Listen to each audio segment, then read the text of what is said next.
Good morning, good afternoon, good evening, and good night, great Biafrans and lovers of freedom. This is Radio Biafra HAUSA-SERVICE coming to you through the auspices of Radio Biafra London. My name remains Mazi JOHNATHAN from Alo province of Biafra land. We are here live and direct. We are here live and direct today, being the 12th day of September in the year of our Lord 2021. I welcome each and every one of you to today's edition of Radio Biafra HAUSA-SERVICE, coming to you through the auspices of Radio Biafra London. Our leader remains Mazi Nnamdi Kanu, who is in the enemy territory, but he must be released.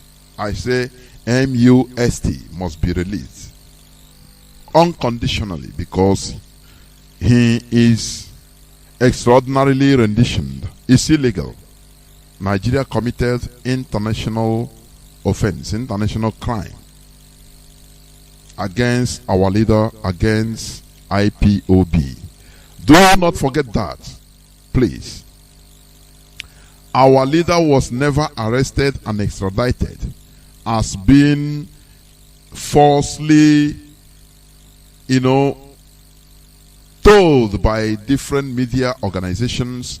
Is a deliberate act of misinformation, misreporting. That is what it is. They know what they are doing.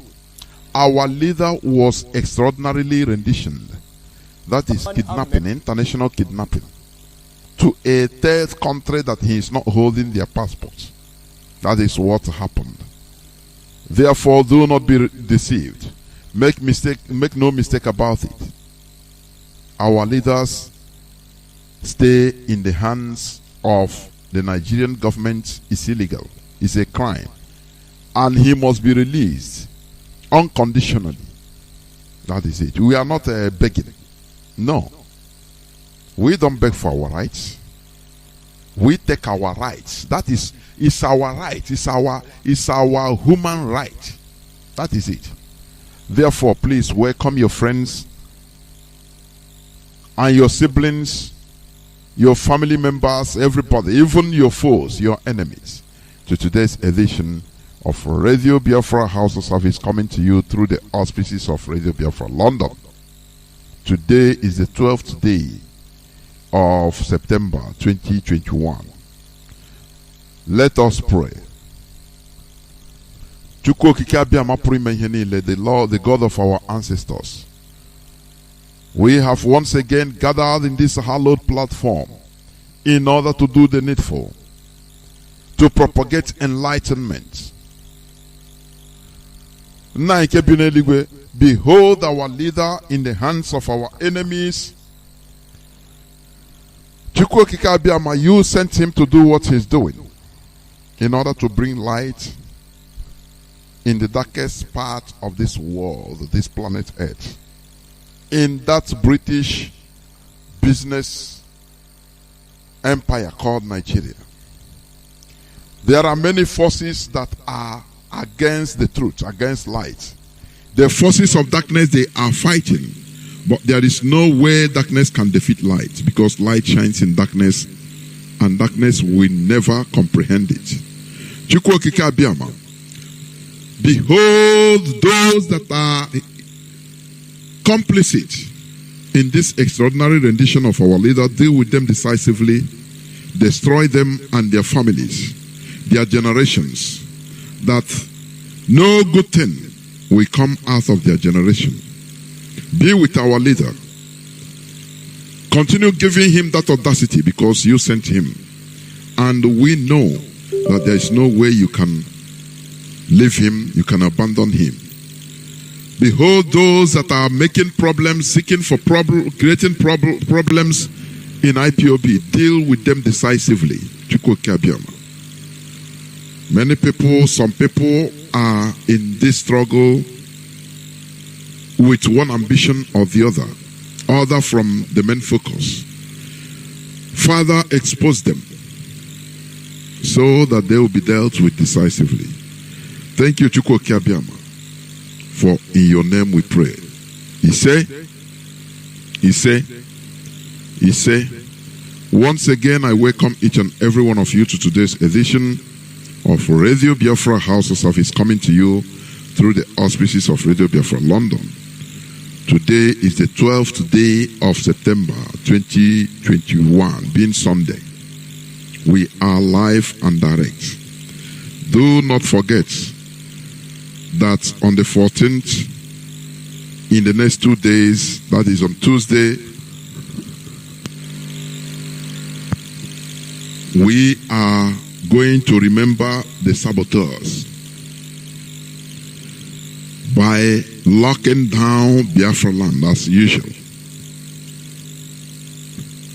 The impostor, their managers, they understand the message. You know what happened in Imo State? Hope Uzodinma tried everything in order to launder his rotten, imageless image, because he's a criminal. Hope Uzodinma, to be honest with you, is a pure direct criminal. Direct one. Not even, he's a criminal. You know, there is something that baffles me in that zoo called Nigeria. People that are, it is only criminals that can make it to the top political echelon. Only criminals. If you are not a criminal, you cannot make it. But the type of Hope Uzodinma, he is a pure criminal. He is killing our people. He thought that as far as he's being put there, he's being supported. You see what he did? He gave money, charter, all these aboki everywhere in Imo State, and they come. So that they will say Imo youths. But we know there is no way a government can defeat the people. It is practically impossible. Capital, impossible.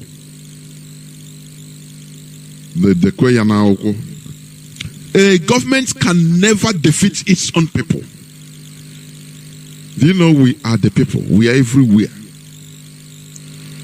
We are everywhere at every time. But the so-called government, or those in governing positions, they are not everywhere. They rely on dishing out money. Do you know why they loot money? One of the reasons is to bribe people to consolidate their power. Let me tell you one thing. People like Joseph Stalin, he thought that he's going to be the king of the whole world, that he's going to live forever. He suppressed the people. He killed until, he cannot even trust his own, nobody around him he can trust. He became jittery, practically jittery. But one day he just died. Somebody that don't think that he will ever die. He died. He's gone. Russia continues existing. Russians are there existing. The same thing in Romania. Ceausescu, practically a king. If you talk against him, you disappear. Because he has secret police everywhere, even in the families. A husband can report his wife. A wife can report his husband for talking against the president that is far away in his presidential palace. But in 1989, what happened? The people revolted. It takes one thing just for people to rise up. Once the people rise up, there is nothing you can do.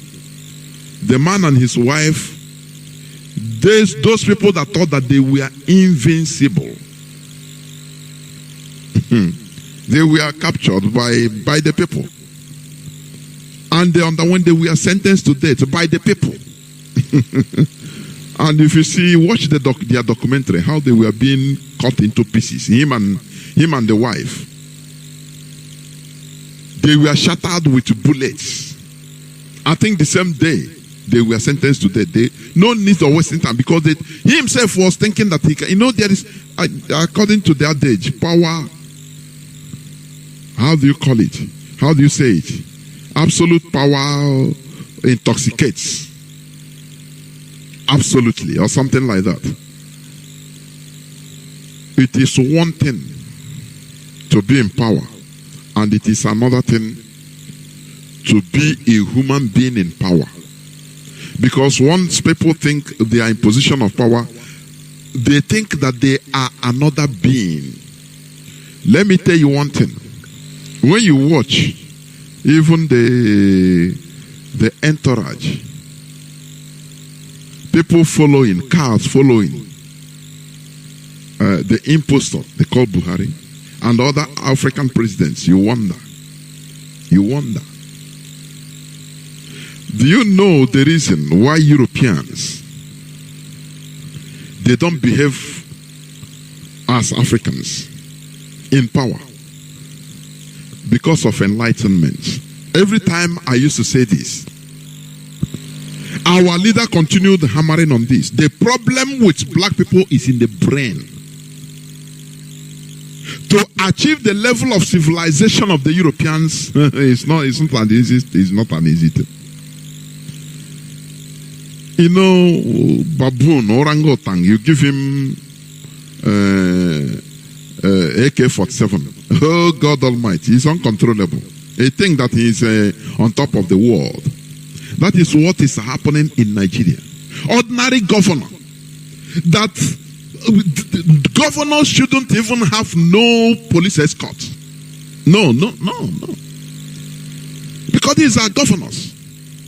These are governors that with the people, with the people always. Just like mayors.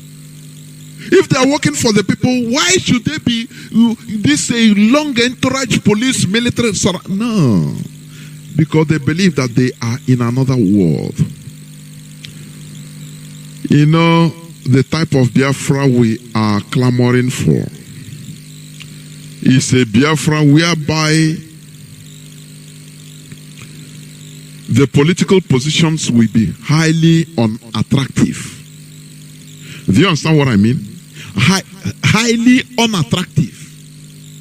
People, you will tell somebody, say, please go and represent us now in be the senator. He will say, for what? Me, I have my job. I'm taking care of my job. I don't want to die of high blood pressure. That is the type of country we are yearning for. Because when you go there, you have to work. Any politician, any person in a political position will be there just because he wants to make policies, or he wants to contribute to making policies that will better the lives of the people. And it's not going to be easy. Look at in IPOB. You see criticism. Just watch. Because all these things gives you a taste of how Biafra is going to be. That is why sometimes I just sit down and start laughing. Well, Chike does him. He didn't come out 5 times a day in order to address Biafra. That is the type of Biafra we are yearning for. So that when you come, you didn't perform, people's mouths will rise up. You will run away. Even one day you will just disappear and run away from office and say, I beg, I don't want again. That is the type of Biafra we are yearning for. Look at Nigeria. Once somebody becomes a local government chairman, first of all, he will call the pastor. They will celebrate in the church and in the village that God have answered their prayers. That God have finally remembered them. Him and his cronies, his friends, family and friends. Why does he have to, go for testimony? Because he's not going to work for the people. He will not be accountable to the people. He is going to be there to steal, to loot, to make money. That is why he will thank God through the churches. He will thank his goodness. That God has finally remembered them.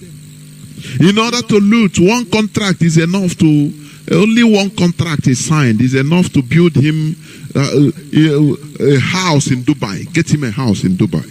So why wouldn't he thank God? And that is why flood is carrying people's homes and properties all over Biafra land. No remedy. The money that is should be allocated to all these infrastructures are being shared up. It don't even land on the ground. Up. They have their godfathers that have percentage. Have you seen where somebody allocation, taxes and allocations for a state? Somebody at the background have so percentage. Sometimes I look at Nigeria, I say, God, why not nuke Nigeria so that everybody will perish, include everybody? Because I have been saying this, is a waste of space before God and man, particularly Nigeria. People are evil to the extent they become numb. They look at, I don't know, everybody is religious, both the traditionalists, Muslims, Christians, other religions. Everybody is fanatical in religion, but people are criminals. No person is honest, because the system makes it so. If you are honest, you cannot make it. You cannot live in Nigeria. That is the truth. You can never do business in Nigeria. You can never survive in Nigeria. But everybody is religious.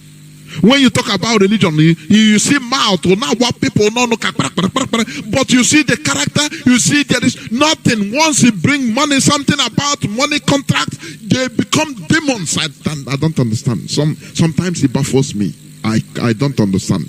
I say, God, is this not the religion that other people use, even in bettering their own lives? Why is this? I never really understand. I never understand. Today is Sunday. Not to Biafra land. Everywhere is church. Clapping and singing. Casting out demons, this and that. Everywhere. But they are, everybody you are casting out demons, they are the demons. You see people, but simple truth they cannot tell you. Once it comes, what is the essence of religion?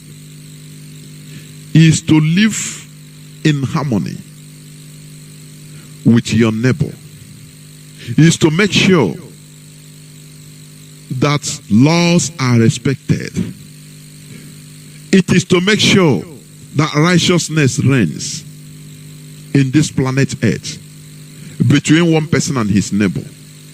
Because there is no religion that teaches you to kill your neighbor. Never. But in Nigeria, it doesn't. They only profess in the mouth. Practically everybody is a naked wire. You don't dare. Everybody. I say everybody, as far because the system. Because of the system. Sometimes you don't blame the people because the system is like that. It becomes a culture.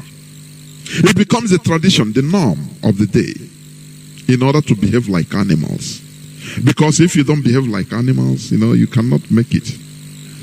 That is the reason why Shell, Halliburton, all these international companies, once they come in Nigeria, they do their business in a very rugged and rotten way because of the Nigeria system. But in Iceland, they respect the system. They became angels. All these companies you're seeing, because of the law of the land. because of the tradition of the land, because of the system of the land. But once they come to Nigeria, anybody that comes, look at the diplomats in Nigeria. Once they come, their welcome statement is a bribe. Oh boy, welcome. This is Nigeria, where things work in a different way. We are not in this world, we are in our own world. These are the jargon, the slangs they use. Therefore, it's not as you think it, Nigeria is another place. Your $1 million or $2 million is waiting for you, cash. This is so horrible. Therefore, once again, I welcome each and every one of you to today's edition of Radio Biafra HAUSA-SERVICE, coming to you through Radio Biafra London. Our leader is Mazi Kanu, who is extraordinarily renditioned in the hands of our enemies, but he must be released.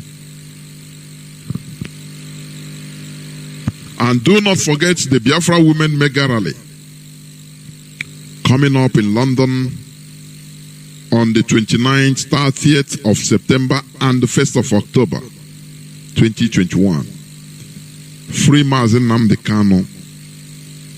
and Biafra Nation now. Do not forget. We must continue in what we are doing. Do not allow yourself to be deceived. Do not allow yourself to be distracted. Because there are many people that have been released, just like wild beasts being released. You know, we have had this before. This is not our first experience. Once our leader is kidnapped, you see many wild beasts rising up from their dens in order to deceive as many as they could. Let me tell you, IPOB is as constant as morning star. We are going in the right direction. The last lockdown in Biafra land, it speaks volumes. Somebody wrote in Biafra land, before you make your agenda, how there's a way he put it. Before you put an agenda in Biafra land, please check for IPOB calendar. There's a way he put it. Do you understand? Because it can backfire. Because IPOB have the final say. That is how it is. Before you fix date for any program henceforth, kindly check IPOB calendar.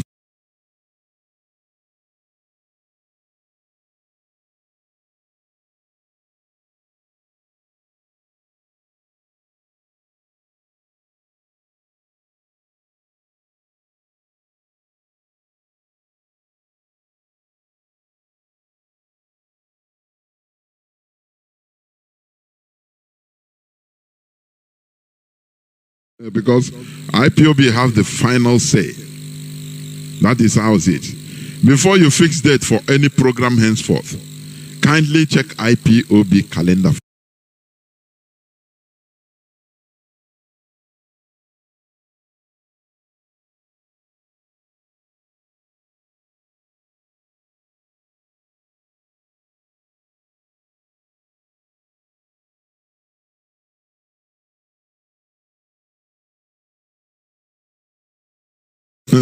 Because IPOB have the final say.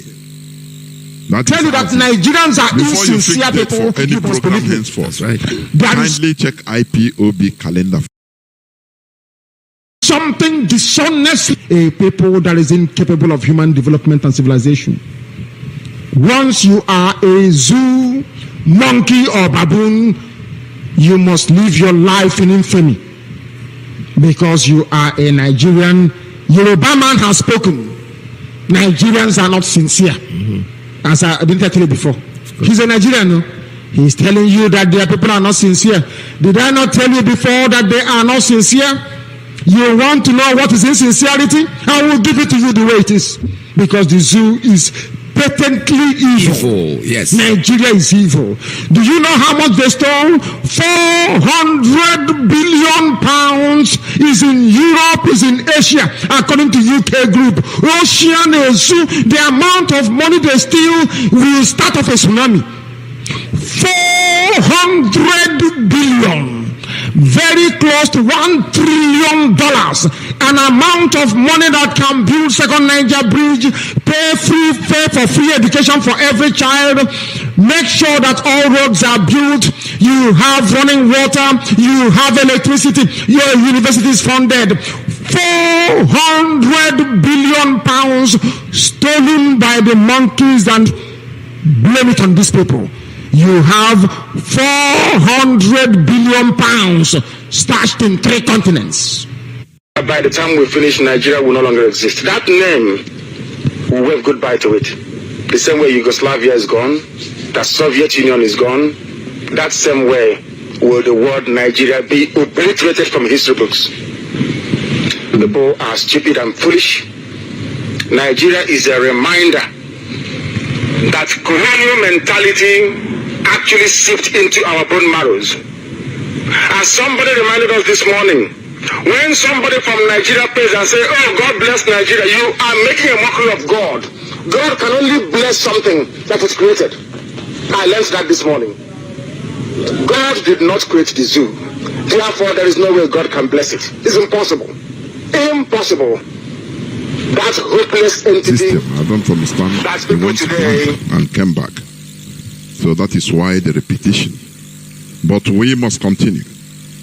As I was saying, what is happening in Nigeria is despicable. It is something, sometimes you look at it, you say, why are human beings still in this primitivity? Do you know the reason why the Europeans, they are on top? Do you know the reason? They were able to overcome their ego, personal ego. They were able to overcome their personal selfish interests. Do you understand?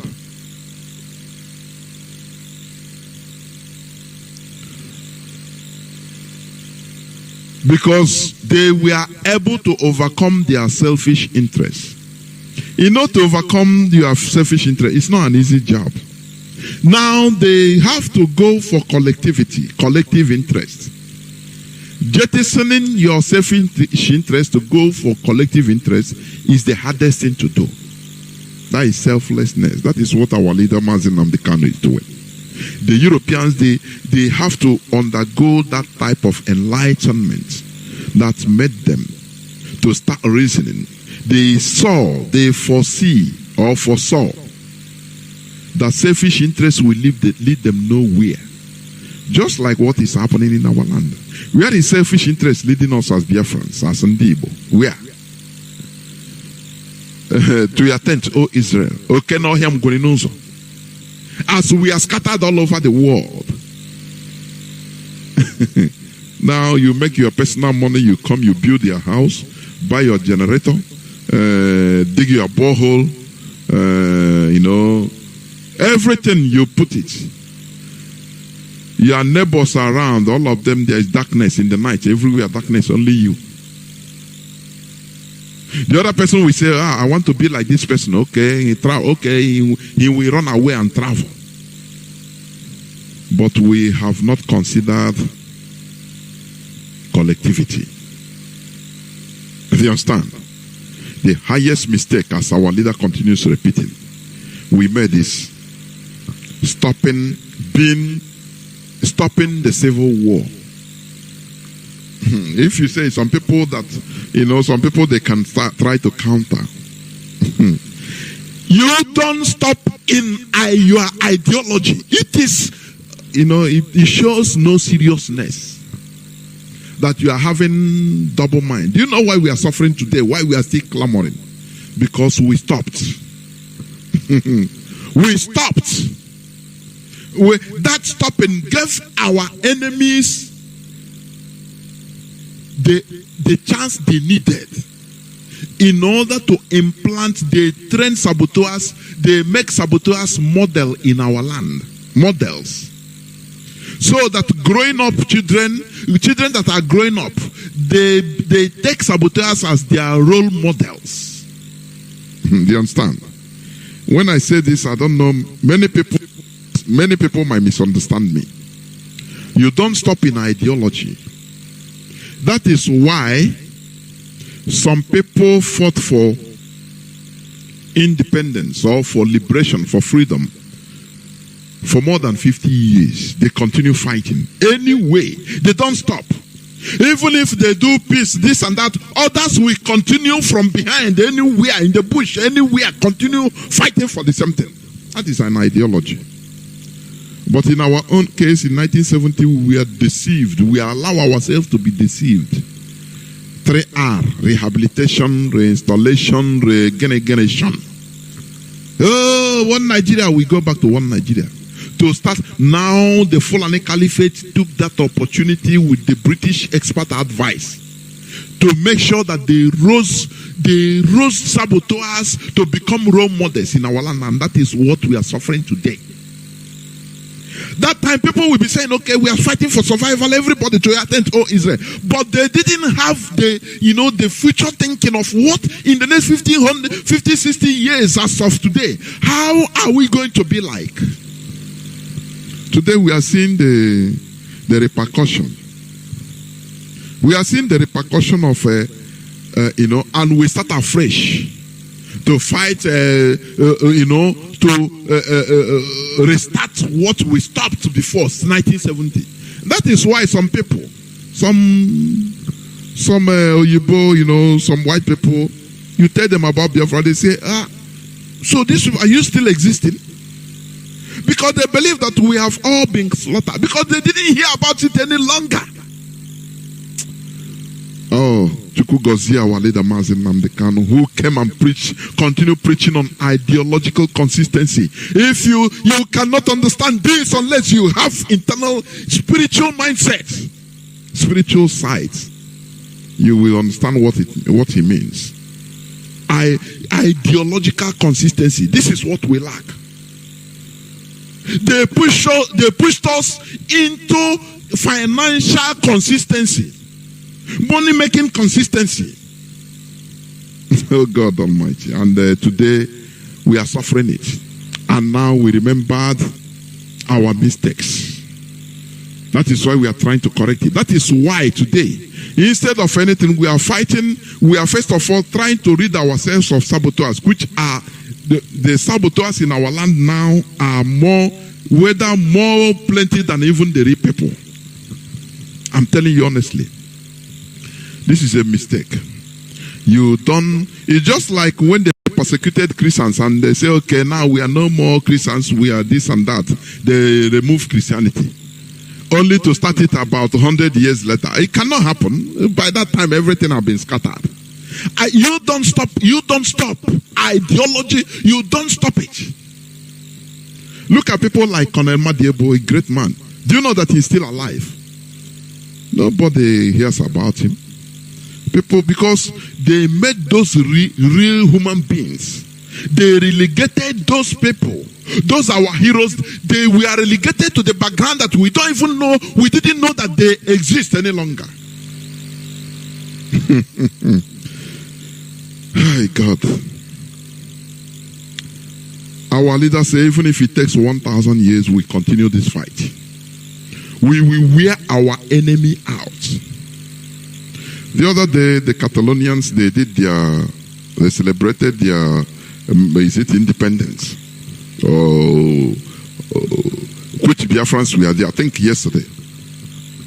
Can you imagine the state of Spain? Spain is a developed country.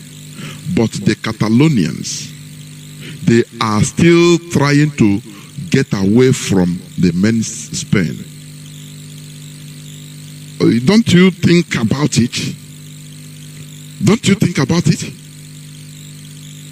Whenever you're aware of life, your culture, your tradition is threatened. You are aware your values are threatened. You don't, as a human being or as human beings, you don't have no option than to fight, to revolt. In our own case, we are watching Kurukuru.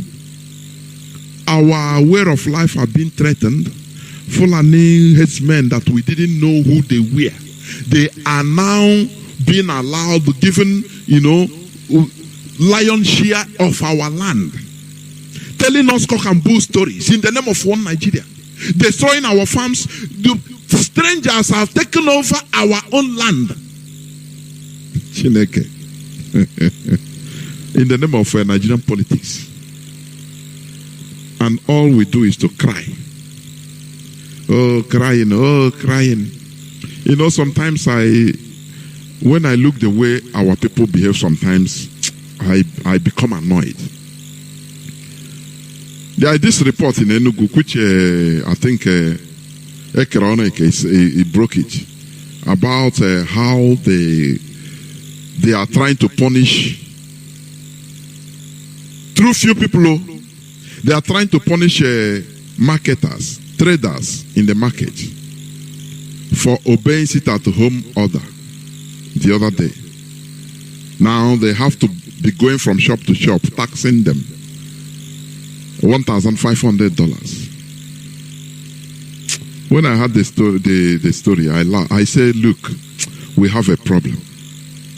I'm not talking about the people that are doing this, the governor doing that, this and that. But I'm talking about the population, the people.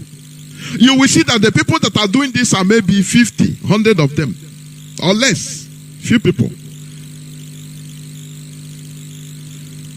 The people they are doing this, the traders, they are in there maybe 100,000 people or more.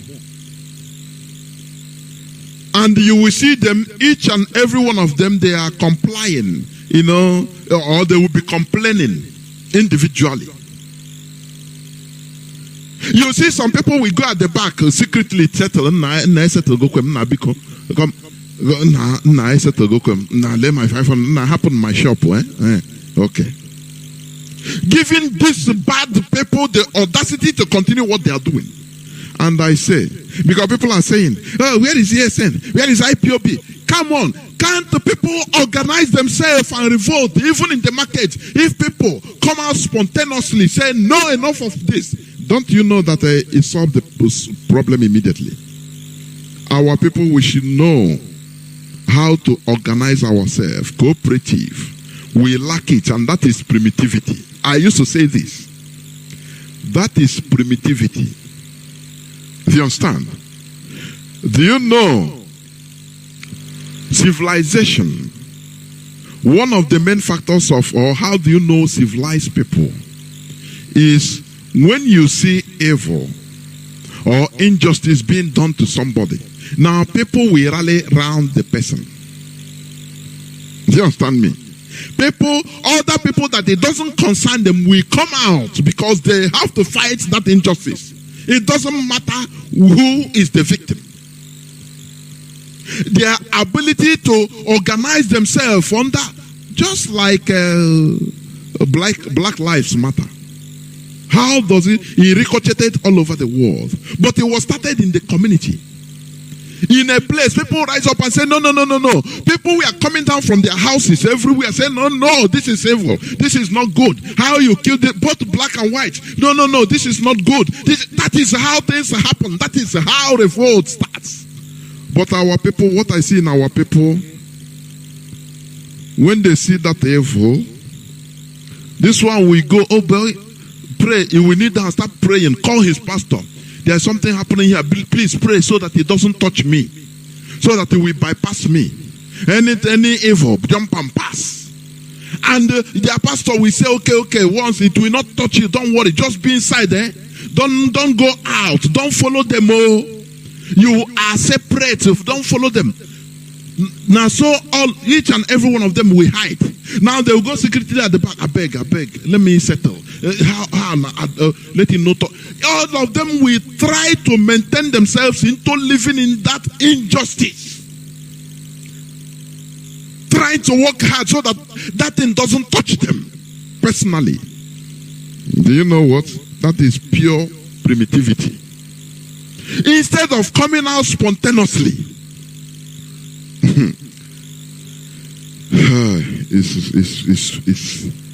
sometimes I say, God, when is this thing how are our people going to understand this?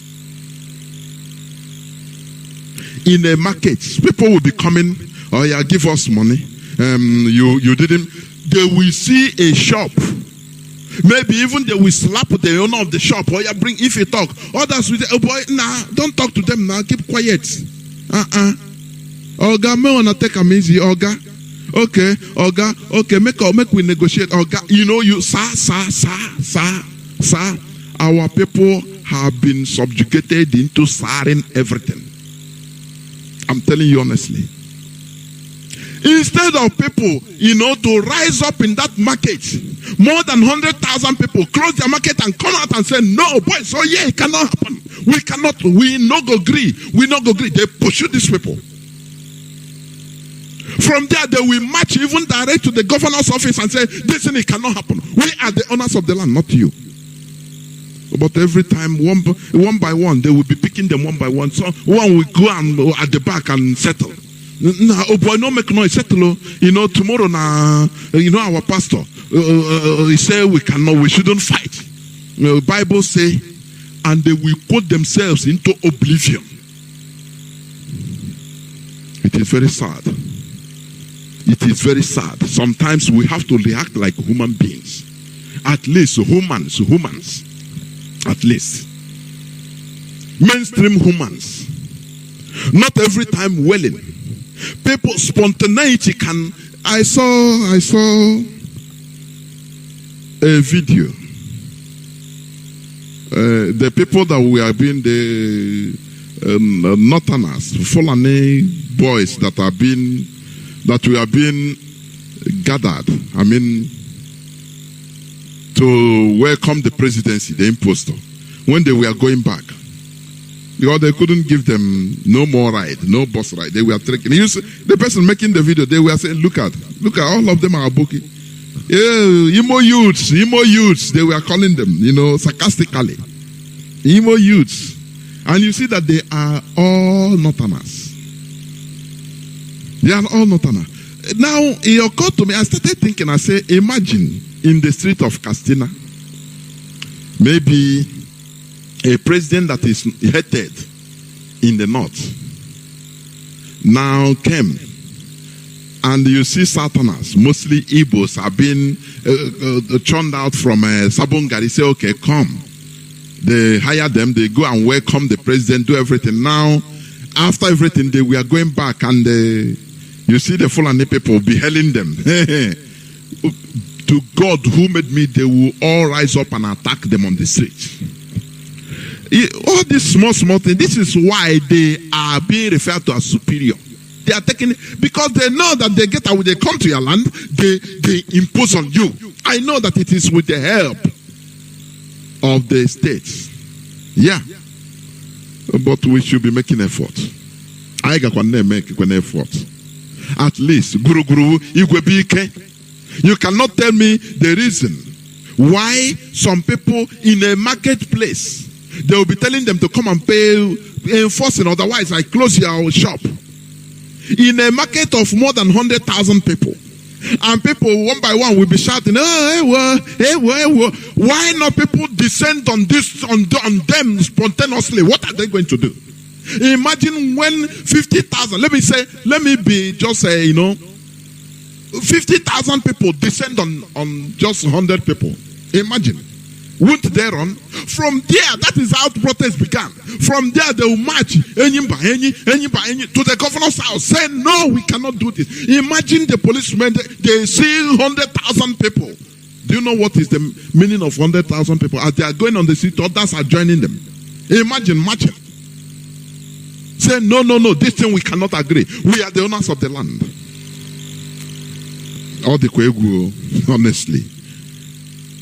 All these things used to make me understand why black people, mostly Biafrans, do you know that more than 30% of the slaves, according to statistics, is reality. More than 30% of the slaves, the transatlantic slaves to the Americas, they are Biafrans, mostly Igbos. Do you know that? Now I start understanding. Because many of our people, they prefer to live under slavery and make money. You know, they acclimatize themselves to the system, living under. Now, that is why we can live anywhere. Just go there, beg. You will see, he will convert that slavery, making, although he's under bondage, it doesn't worry him. As far as he is making some money, making a living out of it. Our people should know how to fight, rise up boldly, spontaneously, not individually even. Rise up in order to fight evil as a people. That is what makes Europe what it is today. Because they broke the power of selfishness. They broke the grip. You know, selfishness have grip. Only I'm looking for what me and my children, me and my family will eat till you die. That is why in our land today, we don't have provision for people, old people that don't even have siblings to take care of them. No person talks about them. Before you know, they will be said, they will be taken as and these are witches, and they will die miserable deaths. Look at how wicked. And we are religious. Sometimes now, if you talk about religion in my side, the way I will put with venom. When I talk to you with venom, you'll understand really that I'm mad about it, because I don't know why. Why all these things? Why all these evils? The Europeans, they were able to overcome their selfishness. Now they put things together, put laws that doesn't know about anybody, and they curb their selfishness. One time a minister in France, he resigned just because he threw a birthday party that they ate lobster. You know lobster, big crayfish, which they deem costly for his standard. I think I've said it in this program. And the journalist says, oh boy. So as a minister, you have to throw a feast, and they put lobster and the wine that is more costly than the usual thing. They say, oh boy, the man have to honorably resign. He resigned. He said, I beg. That is the type of country we want. If it is in our land, in Nigeria, once they see, it is only in Nigeria you see senators, politicians coming on Facebook and Twitter exhibiting their riches, their ill-gotten riches, exhibiting luxurious cars. I never see this in any part of the world. I'm telling you honestly. And you see people typing, I tap your blessing. Oh, this man. If you make any other contrary comment, they'll say, you are jealous. I better go and make your money. Sometimes I say, God, what? The problem we are having is in us. It's in us. The way we reason, we need to change it. Sometimes I want to be like God, so that to change people's mentality immediately. Because the way we think is fundamentally flawed. Honestly speaking. You see a minister in a developed country where you know, if they give you a visa to there, you go to church to do testimony. But a minister, he resigned because of he served the salad with big crayfish there.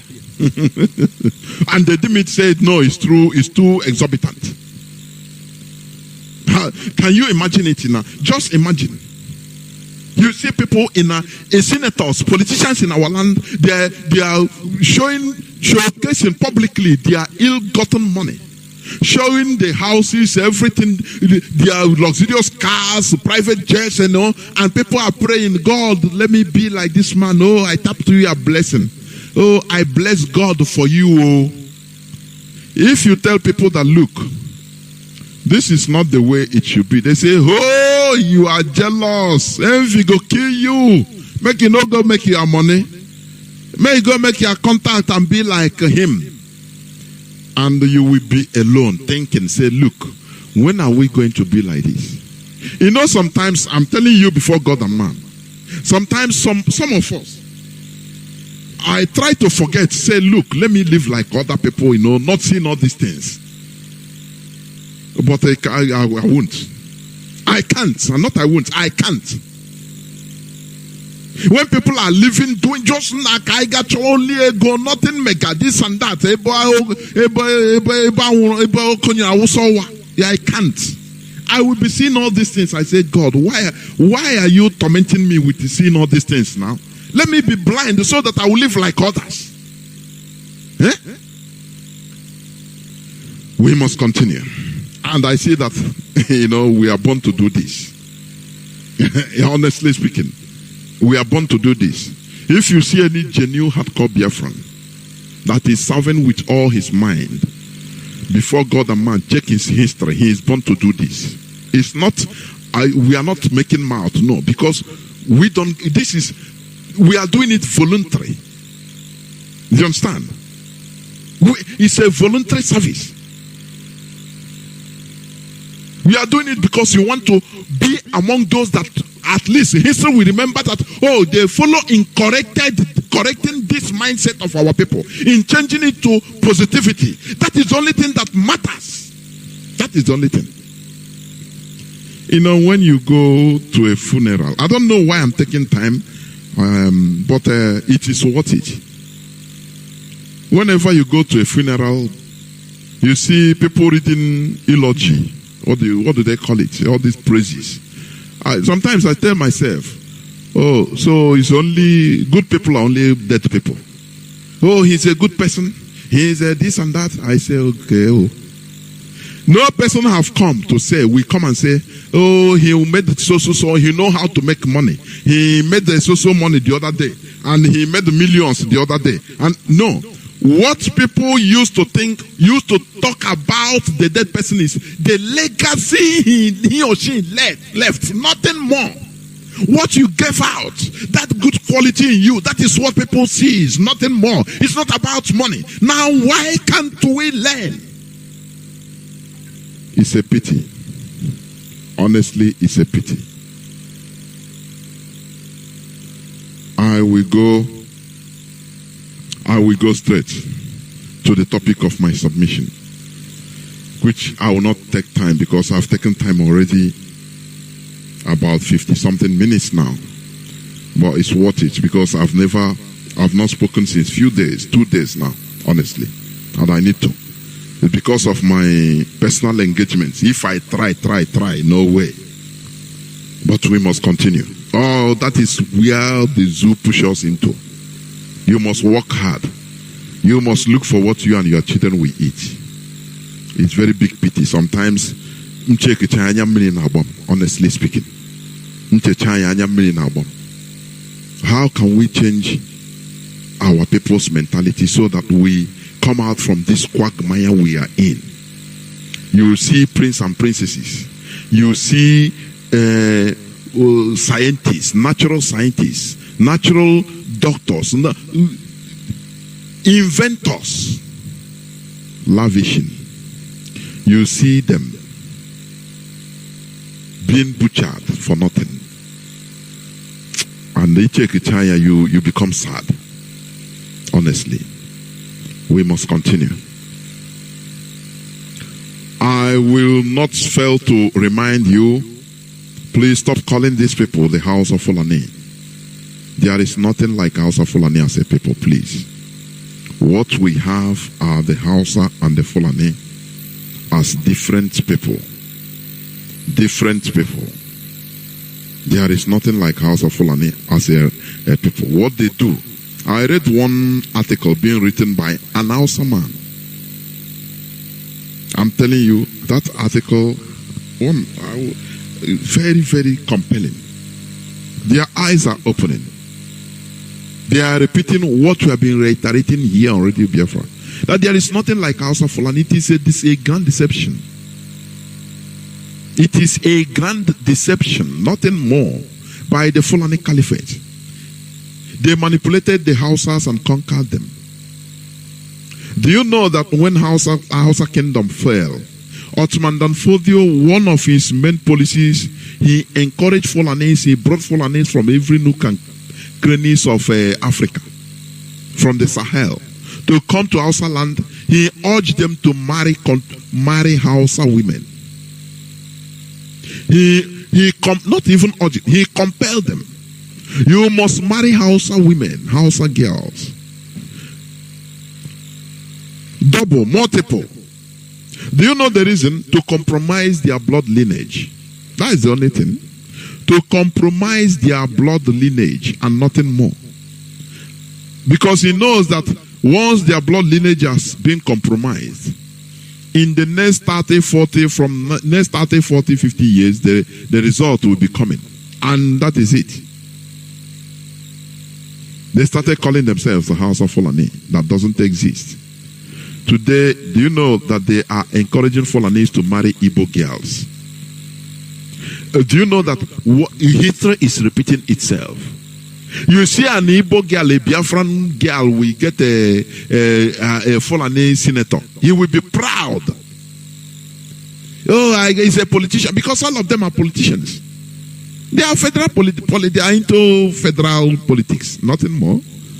They don't have any other thing. It's politics. Nigerian politics. They say it's their natural resource. Politics. They are marrying our women in order to compromise our blood lineage. What are we doing? Where are we? We are seeing things happening in our front. We don't even understand it. So that tomorrow they will be calling themselves the Igbo Fulanis. You know, if we are saying it, you think it's funny. It's not funny. This is a serious issue. Very serious. In the next, we are suffering from what they did to us after the war.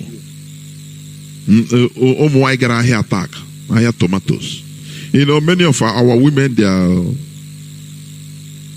they are shy. They cannot speak. Some of them, they're being raped. They will not talk. Talk less of now that things now are open.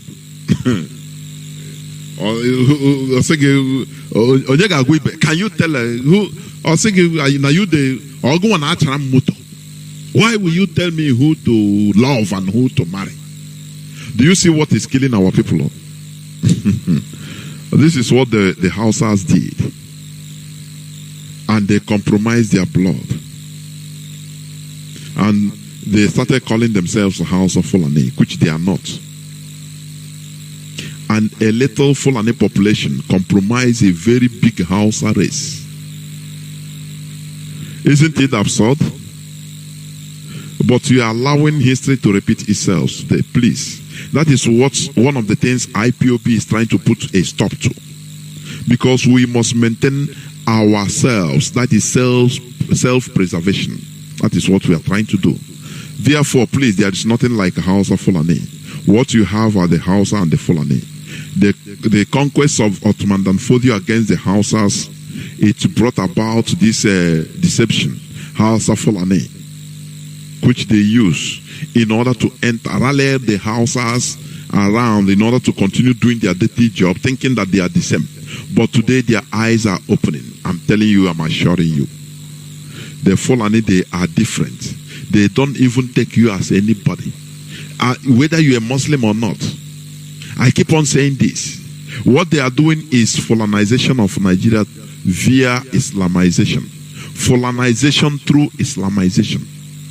When you hear, they will be telling their people, other ethnicities that are Muslims, they are telling them that, look, it's Islamization. It's good. It's written in Quran. that Islam will rule the world. And they will be happy. Yes, kill those infidels. The people they are calling infidels, they are their brothers, but not Muslims. They did the same. They played the same trick against the Hausas. Ottoman Danfodio turned the people against the king. They turned the people against the king. They are Muslims, but he told them that, look, your king is not Muslim enough. Otherwise, why is he having jamboree with non-Muslims? Why is he going to non-Muslim festivals? Why is he raising a national flag instead of raising Allah flag? And he turned the people against themselves. And they thought that they are fighting for God. Little did they know that they are trying to colonize them through Islamization. That is what they are doing today. They rally people around through Islamization. They say, oh, we are Islamizing infidels. Once they kill the so-called perceived infidels, now they will turn against the non-Fulanis among them that are Muslims, start killing them, subjugating them, relegating them to the background. Please, you must be wise.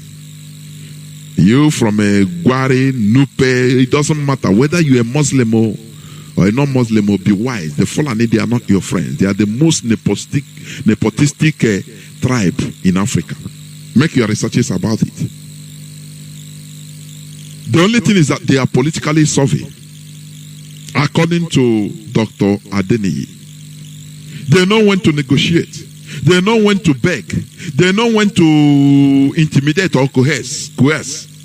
And they know when to strike. Now in Nigeria, they find out that this is the time for them to deal the final blow, the final strike. Oh, but Ipob is here. Biafrans are here. We never lose our guard. Therefore, stop calling them the House of Fulani. Today, I'm going to talk about the topic that says sacrifice. The topic of my submission today, which is going to be very brief, is sacrifice. I want to speak about sacrifice, please. You know, in a general point of view, when you talk about sacrifice, kill goat, kill cow in order to offer to one deity or the other.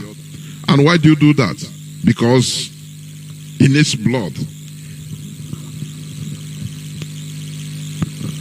In order to appease.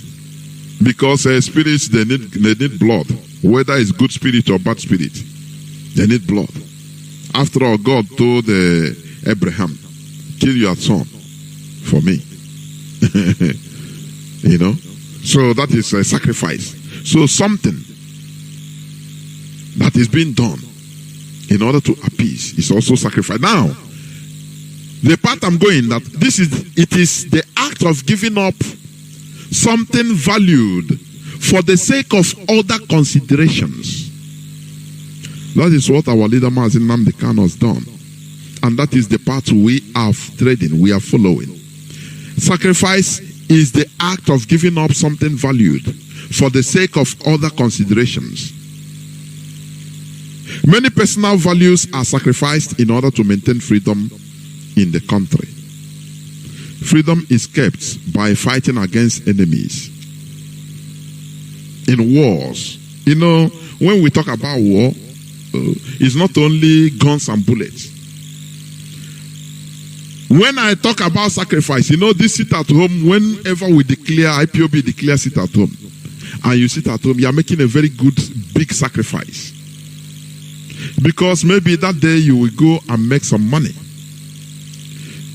But you make sacrifice by losing it. That is a very big sacrifice. And why are you doing it? For better tomorrow. For generations coming. That is what I'm going to talk about today. Our leader is in the enemy camp. It is because of the sacrifice. You know, our leader took it as a duty in order to open the eyes of the people, to tell the people the truth. He has said that I am going to destroy Nigeria with nothing but the truth. Because Nigeria is just a pack of lies. Pack of lies. You know, it's just like darkness. Darkness creates illusions. Something you know before, once it is in darkness, you cannot know it again. It will create illusion.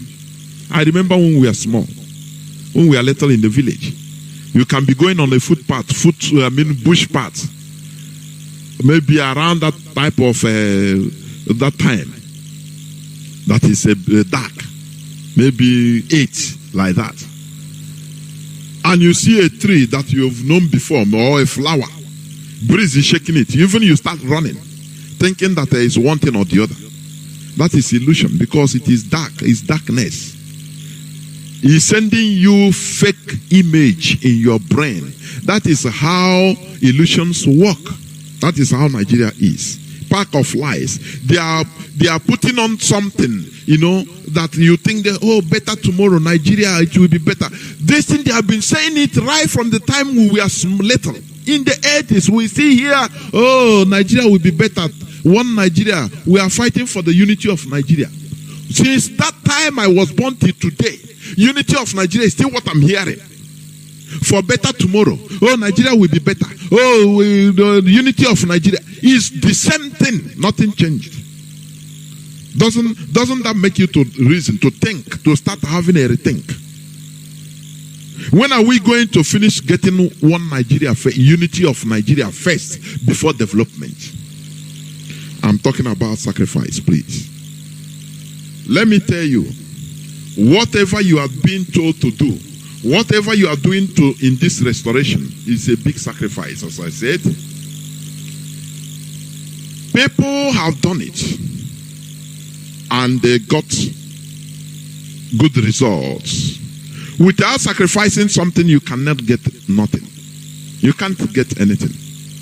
This world is give and get. Even it is also in the Holy Book. If you give, you receive. Without giving, you can't receive. That is it. Blessed is the hands that give it. That is the thing. It's sacrifice you're making. Let me tell you, let me take you back. In the 50s, in the United States of America, I think in 1955, one woman called Rosa Parks in Montgomery. He caused what they call the Montgomery bus boycotts in the 50s that lasted for 1.5 years in order to protest against the discrimination of blacks in the buses. Because that time, you know what? The white people, mostly in the southern part of the United States, the buses that are going, running, it is divided. The upper front, the upper side, the front side is the upper side is for the whites. There are some parts for the blacks. And if the white side are filled up, black people are required to stand up, even in that their side, to make white people to sit down. And one woman said no. Her name is Rosa Parks. He said no. When the white people, their seats, they were filled up with white men, and some white people entered into the bus, they required, the bus driver announced that, look, black people should rise up so that the whites can sit down, even in their own side. And they said, the woman, rise up, it's the law. The woman said, no, I'm not going to do that. And the woman was arrested. And he was fined $10 as of that time. I don't know the value of $10 that time in the 1950s. Maybe it will be, I don't know, in the thousands now. I don't know.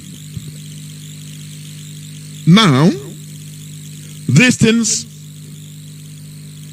Martin Luther King Jr. was a Baptist minister. He took up the challenge about the arrest of the... Listen, what I'm telling you, because when you are hearing it, Martin Luther King Jr. was a pastor. He was a pastor. He was a pastor, but he's a freedom fighter. When he heard about the arrest of the woman, because he refused to give up her seat to the white people, They said no.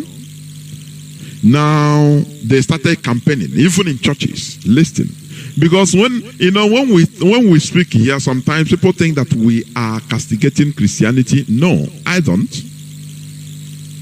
But I am castigating the pattern of Christianity in Nigeria. Because let me tell you, when you study history, these pastors, churches helped in the fight against injustice in the United States. Some people might be surprised. It is true. Martin Luther King is a pastor. He was a pastor. He was a pastor. He took it upon himself. Now they started, that time there is nothing like internet to the public. They started printing flyers immediately and circulating it in churches, telling people that they should boycott bosses. People that have no other means of going to work, their workplaces. But all these things were communicated in churches mostly. Now it's a challenge in our time, in our land today. What are these churches doing? Why aren't they keying in all of them in order to enlighten our people?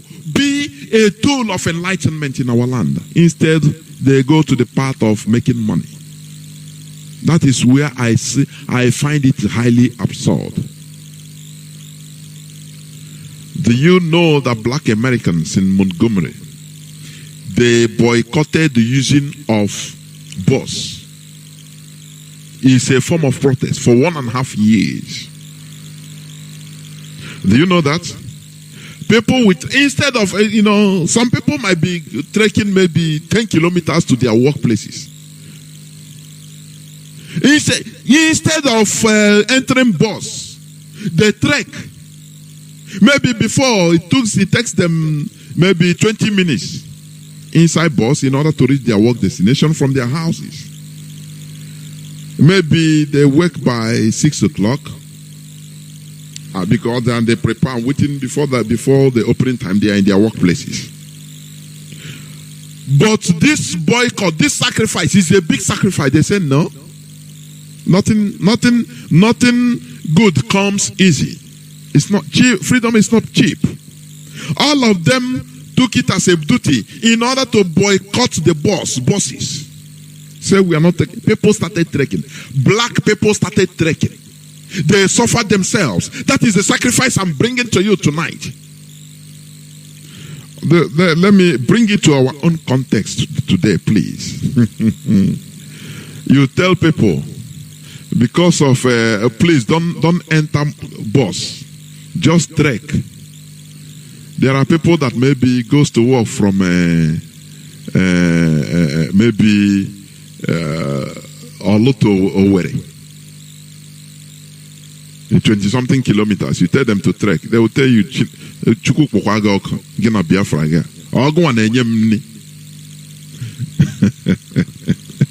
You see why when you say that, oh, we are crying, international community. Let me tell you one of the reasons why international community don't take us serious. Because they thought that we are not consistent, we are not serious. Or the thing we are doing, we are not serious about it. When we do. If they want to support us, maybe we fall, we forget about it, we go back to negotiate with Nigeria and say, oh, we are one Nigeria. We are going to be rehabilitated. Don't you think that this is the main cause? Excuse me. As I said before, during 1970, that time, people were expecting us to fight more. Just hold on a bit. Is it not freedom you want? Hold on a bit. Instead, we fell into the deception. Not even only that. Pressure from within. Pressure. Odimego Juku, our legend, he suffered. People pressured him. Our people are not ideologically consistent. It's a very big problem. People that we started this agitation phase, they are all different countries now. Why?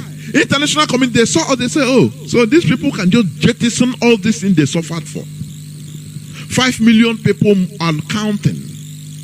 All their deaths were in vain. And we have to go back to our vomit. They say, no, these people are another brood of Homo sapiens that we cannot understand. No need, leave them, let them die, because they are not serious. I'm telling you honestly. Do you understand? Because they know that you have to make that difficult sacrifice. It's not easy. European countries, you are dying to go today. America, you are dying to go today. They made the sacrifices in order to build a civilization, a viable civilization. If you cannot make your own sacrifice to build yours, which means it's not worth it. Black Americans in Montgomery, they boycotted buses, not for one day, not for 1 month, not for 1 year and 6 months. They were trekking. Empty buses will pass them. I know they will be jeering them, oh boy. May I continue to suffer? They suffer. I know even many people will die out of suffering. Some of them would have died. Maybe older people would have died out of the suffering of trekking, or one way or the other. But they watch it because they are sacrificing for something better, which they have achieved today. Don't you see that?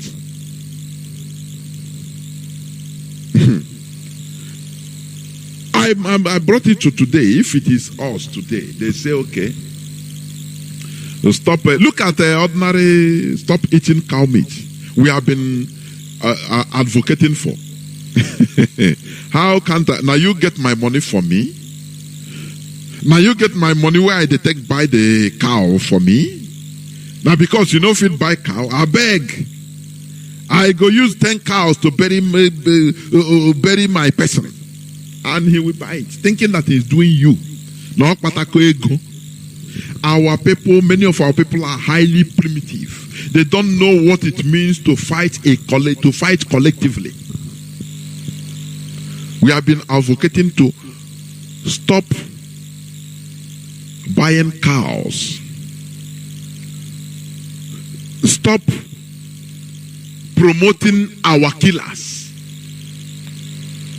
You buy cow in order for funeral of your loved person, and tomorrow you'll be crying, oh, they are destroying our farms. So, but you are encouraging them directly. You are encouraging them. When they finish destroying your farm, they bring the cow and you buy big money even, and you say you are wise.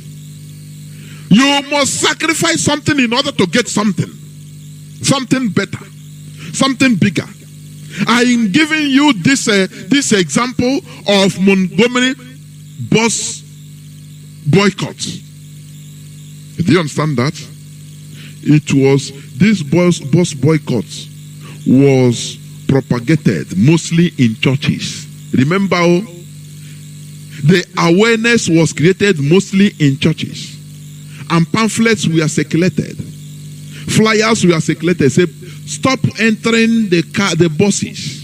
It doesn't matter how you are. Some complain, but I have to trek 15 kilometers. That is 30 kilometers. They say it doesn't suffer it. That is what the sacrifice you have to make for our better tomorrow. Because this thing will force the government in order to change their policy of discrimination. And they understood. They started suffering it. Those people that suffered it, most of them have died. But today, the people that are enjoying this today, many of them don't even understand what it means to what brought about their enjoyment today. This is a food for thought. What sacrifice have you made, and are you ready to make? It is for you to answer. Because for you to get something better, you have to sacrifice. You must sacrifice. Do you understand? It's just like, when you are going to school, you finish primary, secondary, Secondary, you maybe you like in the zoo, you take jump. I myself, I took jump for 2 times before I was able. You take jump, frustrated. You see on your also. I was thinking now, this school self, they go, you are wasting your time. Of which you might be right, but knowledge is power. Anyway. And he will enter and say, now, he will become a driver. Or Okada rider. Direct. But why he wants money? No. Because he don't want to make that sacrifice. But tomorrow, in the next, after maybe another 7-8 years, he will see you in another system. And he himself is still there riding Okada. Wow, you are my class. Wow. He continued dollying. But at that time, it was all the also that time. Just imagine, I'm just giving you this example. Thinking that once he enter into the world, he will get a Okada as far as he's making 2 naira, 200 naira, 2,000 naira. His money. No. You continue making your sacrifice by studying, going to school, even you stay without eating sometimes, doing the normal school stuff. Some people will see it as wasting of time, but the end justifies the means because of the sacrifice you're making. Because there is something great you are targeting. That is the thing. So these people they boycotted the bus, taking buses to walk to anywhere. Anything about bus? No. You don't see black. The white people, they are only seeing themselves. Whites everywhere. They say, okay, you people want to the bus. Continue taking only you. Even they themselves started itching them. Because they are human beings, they must have conscience. No, this is not good. That discriminatory law to be repealed or reviewed, and everybody became inclusive after 1 year and 6 months of trekking without bus. That time not every American was able could purchase a car. So people mostly depend on buses and trains, this public transportation. Imagine in our land, you tell people, please boycott taking buses. Hey, you see excuses now. Now you they pay for me. Not be my money I get. We are Republicans our people, they know how to twist things. We are Republicans in nature. You cannot tell me what to do. And you are looking a dishonest fellow speaking, an ignoramus speaking. Because sometimes they mix the republicanism with anarchy, with indiscipline. They say we are Republicans in nature. If that republicanism is not brooded, it's no more republicanism. It becomes anarchy. That is what people are deceiving themselves with. Lack of organization is primitivity. Do you understand me? As I used to say, human beings are a being, the higher animal, advanced animal. Why we are different is because of our brain, our ability to organize ourselves into communities, into governments, form governments, in order to rule ourselves, not to be eaten by ourselves. Do you know that sometime in human history, many humans were cannibals? The most powerful becomes the right person. Somebody can kill another person without repercussion. Do you understand that?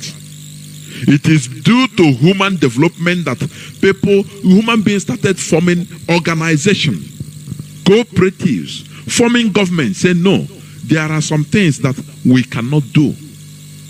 Before somebody can once somebody can enter and just take a knife and slaughter, if there is knife, this knife carved out of or use stone, big stone, and break somebody's head, slaughter it, squash it, and others will be laughing, say, it's normal because it's the most powerful. But our ability,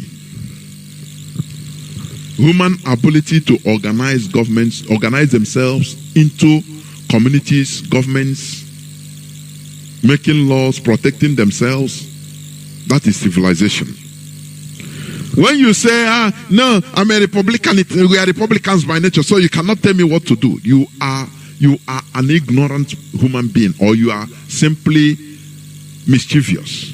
You know what you are doing, but you are hiding under a pretext. You are pretending. When we say in IPOB we have command, we are under command and control, many people used to misunderstand. Because we are in a war. You cannot be in a war without discipline. Every country, I've been saying this here, every country in this world have military structure. Their military structure is to fight war. Do you understand? The military, their job is to fight war, to protect, because in order to protect the country, you can engage yourself in a war. So the military, no matter how democratic a country is, their military structure must be under command and control. We are in a military structure right now. That is command and control. People tend to misunderstand. Some people used to think that we are in a government. They will tell you that, no, I have the right to air my view. I have the right to speak. I have the right to, to question you. I have the right to question the leadership, to talk anything. No, sir. We are in a war. We are in a different situation. If we have gotten our country, now all those rights will be activated under a law. Do you understand? But now we are in a war. Anything you are being told, you must sacrifice. That is why these people, these black Americans in Montgomery, they were able to achieve what they want. Because people were disciplined enough in order to follow suit. They said boycott bosses and people obeyed. Nobody came and said, no, are you paying for my boss? Is it not me going to my work with my own money? But they are trying to fight for a collective cause. Do you understand? Therefore, that collective cause, that collectivity, it needs discipline. It needs sacrifice when there is a call for it. When there is a call for sit at home, people will sit at home. That is a sacrifice. Do you understand that? Let us also go to another one. Another people that sacrificed and got what they want. Do you know Mahatma Gandhi? Do you know Mahatma Gandhi? Everybody, most people, they know that name. He was a pioneer, independence pioneer of India. He fought the British through civil disobedience without gun. Do you know that I've said it here? Do you know that there was a time Britain,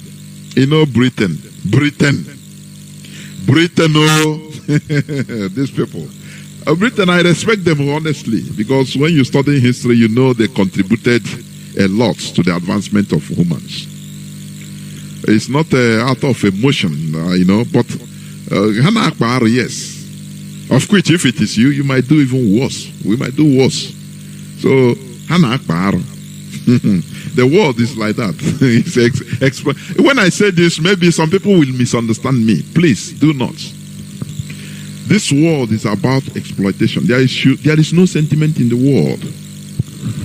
The world is about exploitation.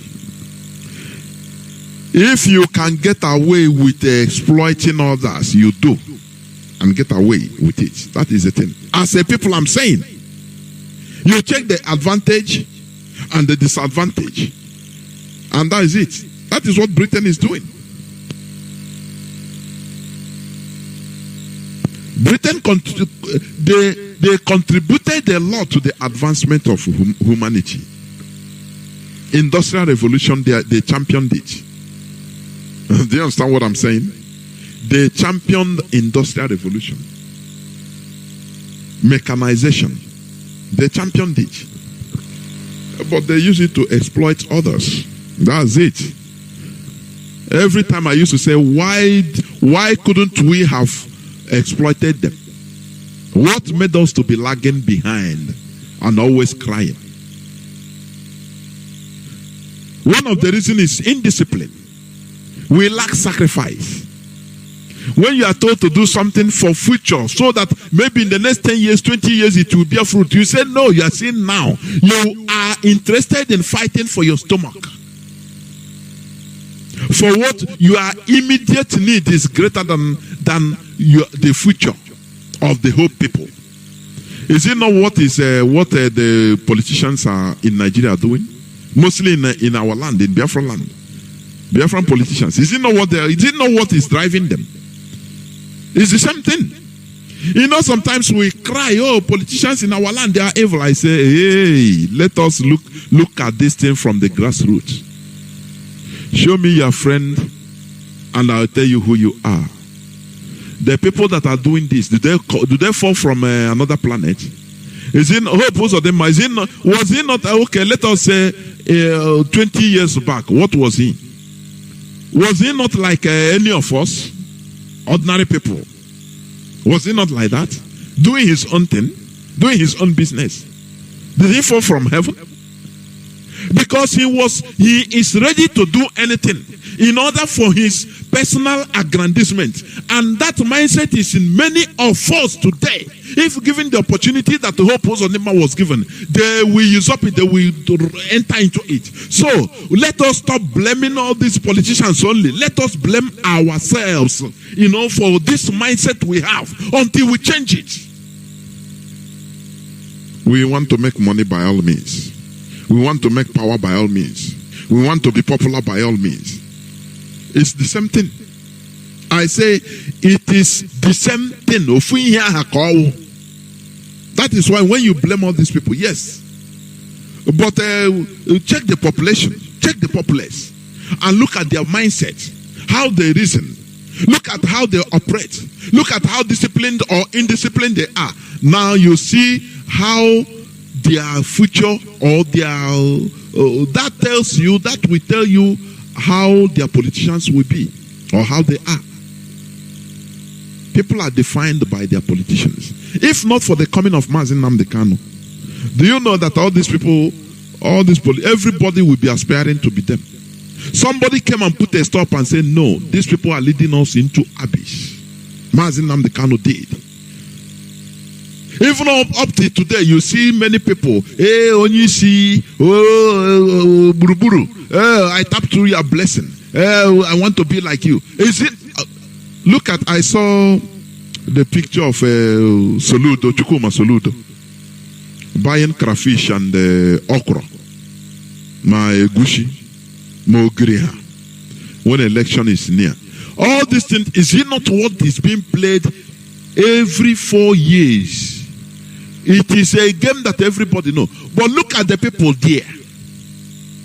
I saw the picture. I saw some women. They are clapping. Hey, this. Do you think that what you have to reason? Why are these people clapping? Even hypocritically, so that they will get something from the man. And he will spread some words of naira there to them. Inside him, he knows that all these people, they are hypocrites. They are just looking for what to get from him there. And when he goes to power tomorrow, he will deal with everybody. Say, I know give on okra we on the sell for 100 naira. That day I didn't give you 10,000.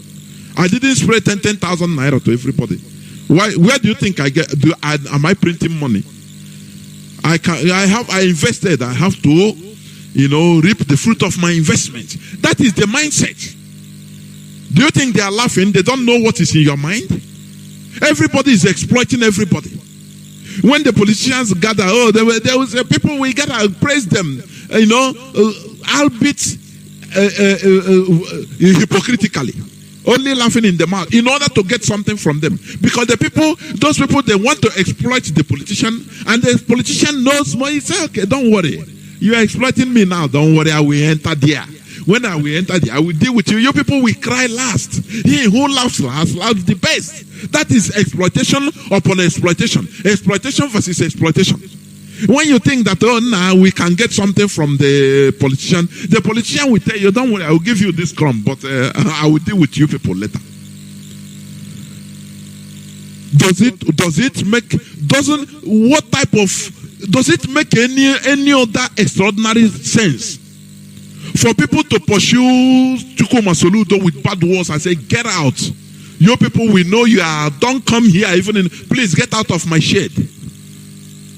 They pursue him from the market. Is it extraordinary? Is it an extraordinary thing to do? Isn't it the same set of people? That is what I'm telling you. That tell me the politicians ruling you, and I will tell you the type of people the whole population are. This is what we are getting, because this is what we invest on. This is what is in the mindset of most of us. Only money, only power, only in order to selfish interests only. So you don't continue blaming the politician. What if it is you? Just tell yourself the truth.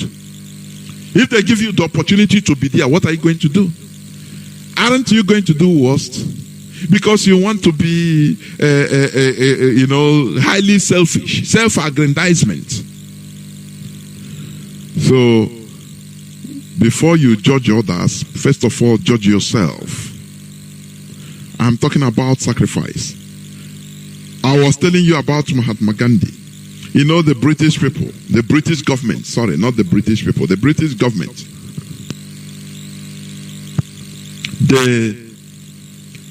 In the early 20th century, or even late 19th century, Britain imposed the ban on Indian salt, locally manufactured salt. India have CO, have salt everywhere in their land. They say you should never dig, you should never manufacture. Instead, they promote their own salt being brought in from, they will go to Gibraltar, steal salt, take salt from their country, go to maybe Zimbabwe, take salt from there, Botswana, every country, every other country they colonize, they will take salt by force and ship it to India, because India has population. Salt, they say they ban on locally made salt. That people must be buying the foreign salt, controlled, monopolized by Britain. So you know that this world is controlled by economics. Only. It's the only thing controlling this world is economics. What brings war or anything is economics. Now, the only thing is that it depends on what type of economics. Like our own people, we take personal economy, personal, private economics, private. But, developed countries, civilized countries, they take collective economics for their collective goodness. That is the difference. And that is the best. So Britain said, no. Everybody must be buying this salt we bring. So no locally manufactured salt. Just tell me, if Britain can do this, impose this in India at that time, about 200 years or 100 and something years ago in India, ordinary salt. Now, do you now know the reason why talents are perishing in our land? Do you understand? I saw one guy, I read about one guy on social media that he produces locally made drones. He have been flying it, talking. No person in Nigeria cared about him. A company in Finland came from Finland and took him. Do you understand? Well, now, sometimes I say, okay, when you look at the early United States, many companies are being sponsored by even individuals, not even governments. Individual millionaires. They will see a talent, invest on that talent, and today will be flourishing. Many trademarks you have seen today that have been existing for a long time. Many of them are individuals, individuals that sponsor them. In our land, you see so-called billionaires. They will see a talent in our land, in Biafra land, in Ipob land. Somebody that can manufacture something, even if it is toy. You see billionaires that can spray money. They will come to public, spray money in funerals, they spray money. But why not corner these children, this talented person, and say, let me invest on this guy. Let us build a factory in order to be manufacturing all this. It will grow later in the next decades and decades to be a very big company. No, they will not do it. There you see people that are only fighting for their immediate stomach, their immediate need. There is no so much difference with animals. I used to say this because animals, they care for their daily bread, their daily food. That is what they care for. They cannot build houses. That is where we humans are even more than them. Otherwise, they don't care for any other thing. For let us preserve for tomorrow. Let us do something that we lose today, but tomorrow, in the next 10 years, we will gain more. No. They are not into it. What they want is their immediate stomach, their immediate belly. That is what our people are into. What we bring in now. Tomorrow, that is not the problem. In the next 10 years, I'll say, oh boy, what if I die? That is Baokomi. We were calling all these Fulani people Baokomi. That is lie. It is a grand deception. We are the main Baokomi people. We only invest in what we can get now. All these talents that our people are professing, our young talented youths, in one thing or the other, they will build something. They will bring it to the marketplace on public. Nobody. You will have billionaires that they only show their money only when in public in order to spray it. And I look at this as primitivity because they don't invest on tomorrow. They want to do only that thing that is for today. It is high time we change the way we reason. That is the main problem we are lagging behind as a people. Britain banned the local manufacturing of salt.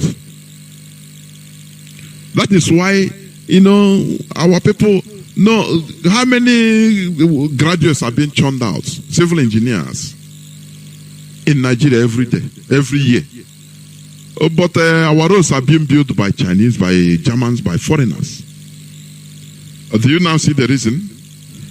Because it is part of the contract. Any president, I say they deceive us with this so-called democracy. If people can understand the intent of this type of this democracy they gave to Africa, this European version of fake democracy they gave to Africa, people will know that this is a cycle they use so that Africa will never rise before God and man.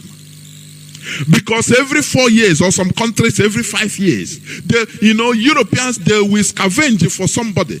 Do not forget about the revelation of that man, or is it a Kunle Olawumi, a military intelligence officer. He said they were able to convince the CIA for them to buy in with Buhari. Before you are campaigning, I went to vote, but they are they are internally scavenging for who to put as your president. That is why I say that this democracy they put in our land is a fraud. It's something the Europeans use in caging us. We are not mentally advanced in order to engage in this democracy. All the things they use it to deceive us. You understand? We should chart our own way of governance that is unique, that is traditional to us, before we can think of success or progress. That is why I love our leader. Because when he was asked, what type of government will you want in your Biafra? He said, Biafra system. That place is with me. When they asked him that, I was afraid what he's going to answer. Because I was thinking maybe he can say American system, Norway system. But thank God, watching the Son of Man said, our Biafran system. Oh, I fell, I laughed. I said, my love grew on that man. I'm telling you.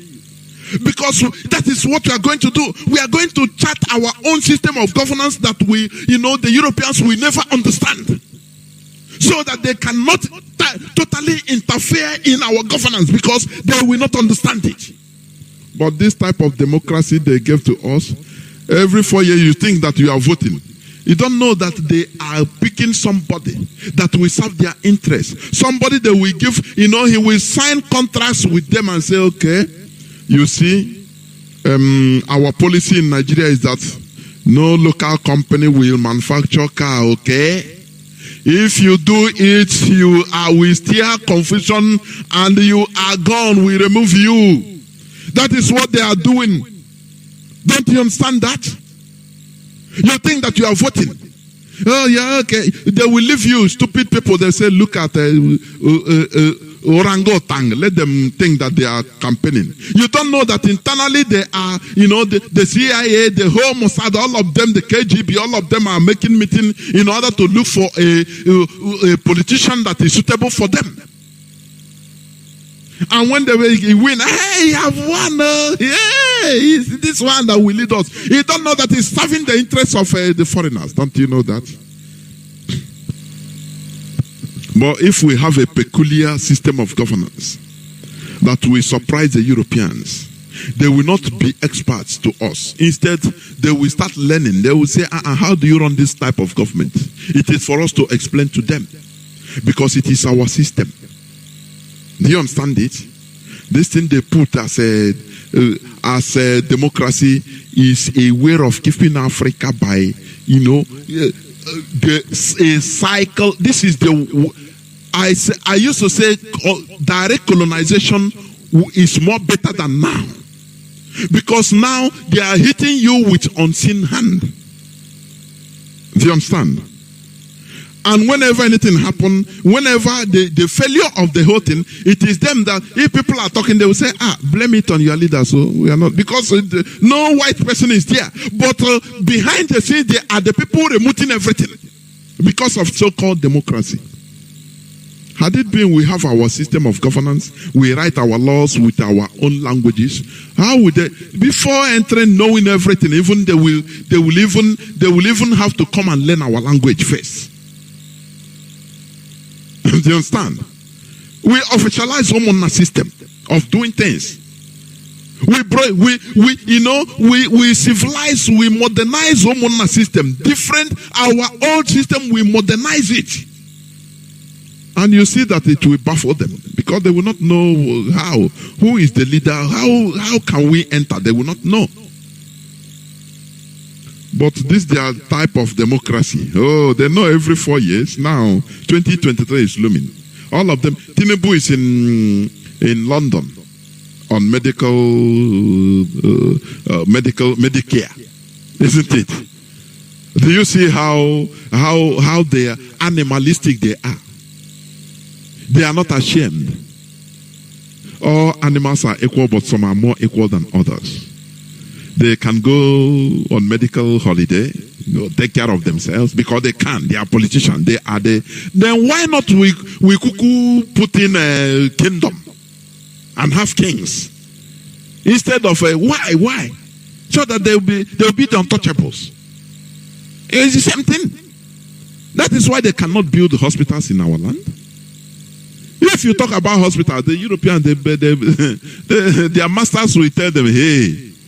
If you venture into building, just build one thing and don't worry.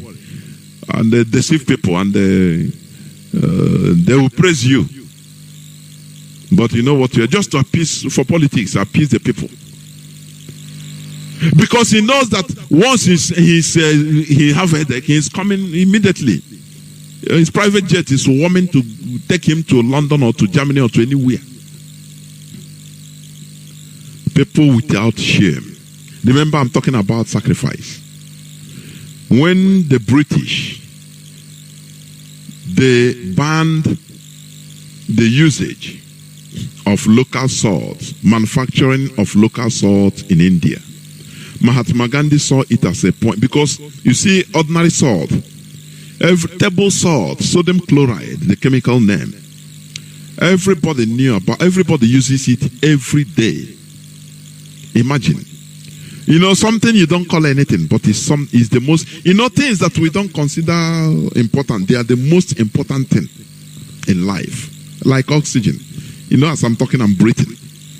You don't know that it's important, but when you are, until you are sick and they put something, oxygen, to you, that is now, that time you know that yes, that free thing is, after all, is not free. So what am I trying to say? Mahatma Gandhi saw it and said, no, we need to boycott the salt. Instead of us to cow in for this British ban, let us stop using salt. We ban salt. No home should have salt. Don't buy salt again. You know, I'm giving you all these instances for you to let it penetrate your skull. Imagine that it is today. Ordinary cow will campaign. Who listen to it?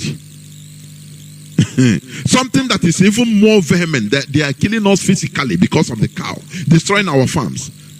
People, boy, na nyem suya, I beg. Now them work my money for me. I go enjoy as I want. That is primitivity. Because you are primitive. You lack discipline. That is why. You see salt that we know without salt, even you cannot eat meat. You cannot. But Indians have to sacrifice. They boycotted the usage of salt in order to force Britain to reverse their policies. That is sacrifice. You understand what I mean? Imagine nobody is controlling them in their houses. But they stop buying salt. They say, okay, is this salt that you are using? Okay, don't worry. We will inconvenience ourselves. We will not buy your salt. Mahatma Gandhi gave orders, say, please, if you want freedom, stop eating salt, because this salt is from British. It's from Britain. They brought it. And they're making a hell of money out of it. And people obeyed. People started cooking without salt. They are cooking now, the thing no sweet, but they manage it. They say it's a sacrifice you have to make. I'm talking about sacrifice today. Imagine it's in our land today. You tell people, ordinary salt, don't use. Hey, they will say, oh boy, now this type of Biafra, boy, na commando, everything na command. Now so na go command me, say make I no go shit. I beg this people with twisted, mischievous Homo sapiens with an ignorant mindset with twist it in another way around. And they will make jest of it. Stop eating cow meat. And you don't even care. Instead, you buy, you even increase your purchase of cow during burial or any ceremony you have. Encouraging our killers. Encouraging them for, and tomorrow you'll be shouting. Without sacrifice, you cannot get nothing. You cannot get to another dimension or another state. You understand? You must sacrifice something to get something. Indians, they stop eating salt. They stop buying salt. Do you understand what it means? Just take it in today's context. Can you stop eating salt for one day? No salt. Anything you eat, they have no salt. And they ask you, say, no, the reason is that we want to be free. Only. People will start laughing. People will start making jest of Ipob. They don't insult. They don't know that when a snail is being burnt on the fire, is releasing the liquid of life. But the snail thing that is quenching the fire, not knowing that it's dying slowly. That is what some people are doing. They make jest of everything. Nah, Ipob said, no, it's salt, no, it's cow meat, nah, give me nkwobi, let me eat. How will I make money? People are complaining. You know, our people, they complain on everything. Every goddamn thing they complain. What of the people that are, making a business of a cow? Our people are making the business of cow. But in India, people are making money out of salt. But because of they are eating their own future. That benefit is just like, depriving people of their future. Mahatma Gandhi said, no, people should stop eating salt. And they obeyed. And that thing broke the camel's bone. Do you understand? It forced Britain because they can no more sell. They bring all their shiploads of salt. No person is buying it. They have to change their policy and start negotiating. Do you see how things work? Without sacrifice, they cannot get it. You must give out something in order to get something. We should not be, we like to go to heaven, but we don't want to die. Isn't it not stupidity? I'm talking about sacrifice. The last I'm going to talk about is, there is this South African anti-pass protest. Anti-pass protest. During the time of a Pan-African conference and the ANC, these are two parties that are working towards the same goal. You understand what I'm saying? It's in South Africa. They had this vision of, stopping appetite. They have this PAC, Pan-African, Pan-African Congress? What do you call it? PAC. Because, today we know only ANC. Pan-African Congress. There is a party. They were doing competition with African National Congress. Do you understand? I think in the 50s. But they are moving towards the same direction. Because two of them are freedom fighting parties for the black South Africans. They are not fighting themselves. Like in our land today, what they find it in order to fight, fight IPOB or do something so that in order for them to be regarded as some. No. That is why we say, do your own thing. It's not only IPOB, we have other groups that should be fighting for freedom. That is it. We had the African National Congress and ANC and PAC. Pan-African Congress. So, what they call anti-pass campaigns of 1960s.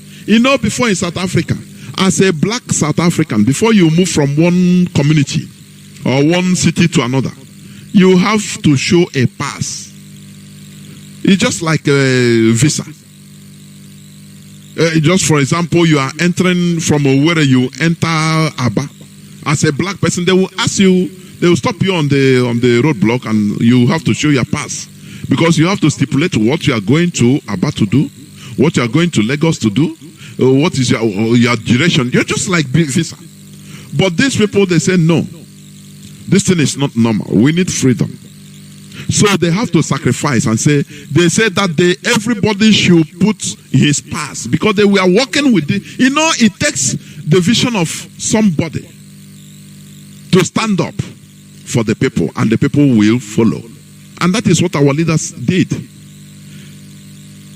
So they say, okay, I think in 1959 they decided that this pass, we have to do a protest whereby no black South African will show any pass to anywhere, because this is our land. How can we be in our land and if we are going from one place to another, you have to show a pass to foreigners before you pass? They said, no, it's not normal. So they circulated the flyers that, people, everybody, so date, everybody should put his pass at home. Don't travel with your pass. If they ask you your pass at the roadblock, you say no. I don't have pass. This is my land. I have to go. So they told these white South Africans, the apartheid government, build more prisons because they are going to take many people to jail. And that day happened. That is the origin of this violent armed struggle in South Africa, because the unthinkable happened. The South African police shot many. They started shooting many, even in the protests. They say, where is your pass? You say, I don't have any pass. This is my country. This is my land. I don't need to show you pass to move from one place to another. Not one person. All of them. And that thing changed. You know, one thing used to change. One thing must change the narrative. So what am I talking? We must sacrifice something in order to get something bigger. That is the thing. And the only way is to be disciplined. Once Ipob tell you do this, do something, please do it. Stop too much questioning and complain. Oh, how am I going to eat? Oh, the Indians, they ate without salt for many months. Black Americans, they trekked without entering car. They trekked many kilometers every day as a sacrifice in order to protest. If it's you, you start complaining. But I used to carry loads, so how will I do? You see people calling on radio. But what of those people that are doing cow business? It's our people, they are making their living out of it. And you see the living of few people making living of maybe one or two or few people. Now it overrides the overall interest. That is where I say our people sometimes we reason in a primitive manner. Either we do this thing or we leave it. You see this freedom fighting. Either we continue it because we have started and we have reached a place, a bridge where we can no longer go back. That is why we need to continue this sacrifice. That is why we need to do whatever is necessary for us to reach our destination. Without sacrifice, we cannot go to the higher ground. Therefore, this is where I'm going to stop. I will open my line, but before I do it, I will go into a few minutes breaks.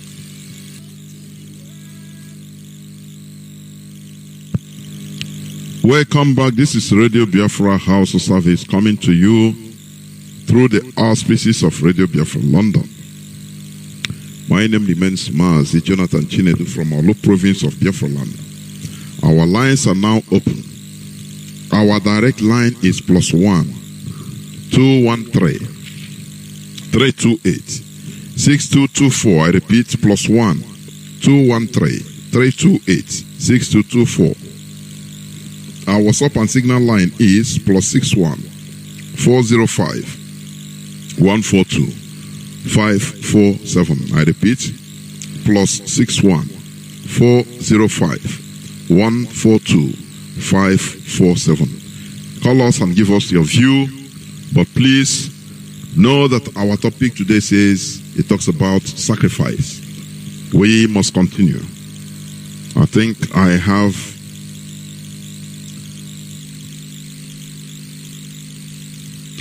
a caller on direct line, please. Caller on direct line, can you hear me? Caller on direct line, can you hear me? Yes, can you hear me, Mazi Jonathan? Welcome to the program. You are the first caller. Please go on. Okay, sir. Mazi Jonathan, Radio de Kutata. No. Mazi Jonathan. Mazi Jonathan, we go to court to carry a Madrid or to seek. Mazi Jonathan, Obolana and Denoni. Because many are called for safety. Mazi Jonathan, you talk about your topic today, sacrifice. Yes, Biafrans all over the world. Still, Biafrans, this is the only land we have.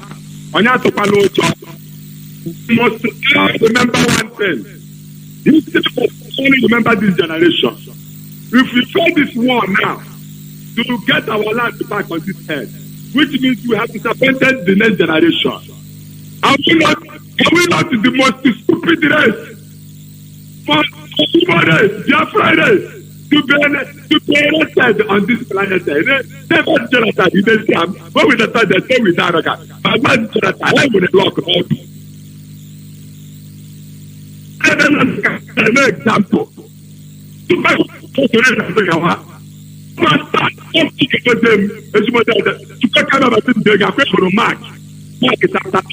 Mark chapter 8. From the first to Biafrans all over the world. People like seek a sacrifice. Even if you sacrifice but Jonathan, if we send it out on the border of death, that is the end of that is the end of not the plan. Are we talking? Number one of the world. To abide by them, by Excelency, by respect to your hand. Because of something I have to make, I give First Corinthians chapter 4. First Corinthians chapter 4. My beautiful place, don't allow anybody to deceive you. Just don't Nnamdi Kanu out of the dungeon of David for peace to them. So that their name must be forever. My respect to your hand. Biafrans all over the world. Take this message. That will. Take the word message. Go back. All of you were there for this. Nigeria fire. Now see Isaiah. Some villages don't come. When I love this, tell us. Make sure I release our leader before 14 days from that one. We are going to people here. All the governors, all the politicians not left. Share here and you never like and you never go to the I don't know why I will be shaggy. Oh, I will cut off. Oh, I will walk it. Oh, I will walk it. Never been a second. Just up like that, the secret of the band. I'm going to go to the hospital. What do I do? That. You people not going to put some of them to take what you. I'm going to put here. Unless I did it, I know what to play. Okay, the governor. All of you. If you not bring a leader out before the ticket, all the number, take this one. My name is Rocket Space Car. I'm from our province. I'm calling from who's the number? What is that for? Biafra, I get the Shana. What do I answer you? Not Jonathan. Any liner, come any liner. Open the governor. Biafra, I would have one day. If you don't know what the job, that's what that. All right, I wouldn't do it. America, how about the guy there? That is the government. I put on the fellow, let's go to quote about by Jesus. How come Mohammed to call no fan? You can tell me what that the baby that one to quote it at that. What come on, you catch it. It's some of the thing about that. That's the government is some Nnamdi who's there. Honey, Lega, Jack and Willada, I kill a tire of Shigala. But honey, the name of them more. Like now,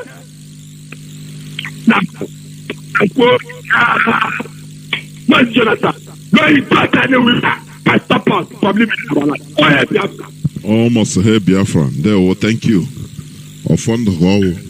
Caller on WhatsApp, welcome to the program. Thank you for holding on. Can you hear me? Yes, thank you, Mazi Jonathan. Welcome to the program. Wish you some days now. Please, can you lower your listening device? I think it's sounding a bit inside at the background. Are you still hearing it? No, it's okay now. Go on. It's okay. Okay, thank you for giving me this opportunity. My name is Simon Ayenuyo, calling from Ambele Express. Simon is Momako Makishinalo. Thank you for a wonderful program this evening and your topic. You know, you touch it everywhere and letting our people to know some things and what it means to sacrifice for the land, for the country we are building, and letting them to know in most of things we are doing, they are letting down. It has happened before. He talked about what happened in Montgomery. He talked about Martin Luther King being a pastor, Baptist church pastor for that matter. Imagine at that time. Because there was a time, like during 2016, that time they arrested our leader, LA. They arrested our leader. You know, some people, not even this people are jumping out now. There was a time people don't even want to identify with IPOB. Not now. IPOB have become a global brand. That time, some people that know us or we know through one of our brother, just, you know, they were advising us what we are doing, this and that. Some of them were the people they sent to come and advise us to make us to drop what we are doing. I could remember I used this type of word that most of you calling yourself man of God, that this thing we are doing is what you people we are called to do, to come and set the captive free, the children of God. You know, some of our people, their own interests, you know, it has been long when, you know, imagine when one animal, there are a lot of animals, they give one banana. You know how it will look like. It will look like that one, they like it much, and they will, you know what others will look at him or how they will feel. Because what is going on in our place today, that is why what IPOB is doing is something, is something, a breed that always come once in century, because it's what the early gospel do. That is what we are doing, because we are fighting for our freedom. Mazi, thank you, because your topic today said it all. He said it touched everywhere. He talked about hope, because when people see him now within period of these 2-3 years, now, they think that his magic mind is too special or whatever. These people are people we know. I know these people since 1991. What have they done positively to the land? Oh, incarnation. But we are watching them. You know, they believe everything is 419. You know, this local 419. Look at what they did in Norway. You know how much it cost him to Mazi, do you know the stupidity of these people is this? Even if they are doing this 419, doing it maybe for the interest of the people, because this world is even about 419. America is doing, Spain is doing 419 to other country, to other people in order to steal. They steal from to benefit their land for the interest of their people. But the worst part of it is that these people are doing 419 against their people to the interest of foreigners. That is the most despicable part of it. Imagine Penching Road the day before where his own place, so called. Oh God! You say we are wise, but we are intelligent. No. I doubt it. Because when you see all the things, it makes you cry. It bleeds. So something can be done. Why not do it properly? It's like this thing our people is doing. When somebody will be living in a old house, he will be there sick until he die. When he die, he go and destroy that house and build new house. What is the essence of it? And I said it, I will not do it. All this medicine after death, our people are doing, and they don't know what it costs. This thing, what can they do? Then he don't know the consequences. He don't know the consequences. What it will cost. It's like what our leader said one time. Mazi, thank you. Like what our leader, let me round up. Like what our leader said one time. This Kaduna International Airport, it was K-Umbadi where, I think K-Umbadi was the one that sold it out. Oh, Yawa. Oh, Gadabachinoso is him. Yeah, it was him that sell out that opportunity to Kaduna. But he will not know that his grandchildren will be looking for, will be flying hundreds of miles to go and fly out. Mazi, sure, let me leave it. Thank God that generation of ours here and somebody like Mazi Nnamdi Kanu come out And he's a tested leader and tested and confirmed. Mazi, thank you for giving me this opportunity. All hail Biafra. All hail Biafra. You reminded me, I want to play this, please, before I go on. I want to play this clip of Sheikh Gumi. You know, because I used to question the wisdom of our people. We are intelligent. You know, when we say, okay, 419, if you are doing 419 to the interest of your people or for the interest of your people, no problem. Because even America is doing 419, stealing from others. England is stealing from us. Is it not England, as I preach, that they block manufacturing of salt, which they have in abundance in India? Is it not 419 for their own interest? If these people are doing it for the protection of their own people, it would have been palatable. Let me look at this. Listen to this. This is Sheikh Gumi. Sheikh Gumi, you know, the terrorist himself. People don't know this Sheikh Gumi. He has a schools, Islamic schools that churns out terrorists. Listen to what he said. Listen. They are going nowhere. That is the headsman. I didn't start it for afraid. The headsman. They are part of us and we are part of them. We are part of. We must live with them. Are you hearing what he's saying? The killer headsmen, the terrorists, he said they are going nowhere. They are part of us and we are part of them. That we must live with them. He says, this is it not intelligent?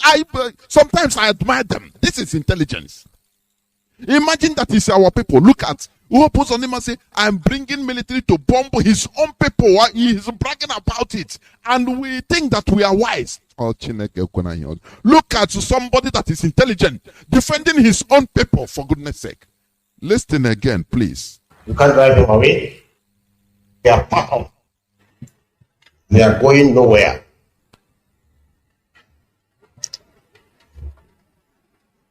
They are part of us and we are part of them. We must live with them. You can't drive them away and they can't drive us away. They are our neighbors, so we should never allow them to be our enemies.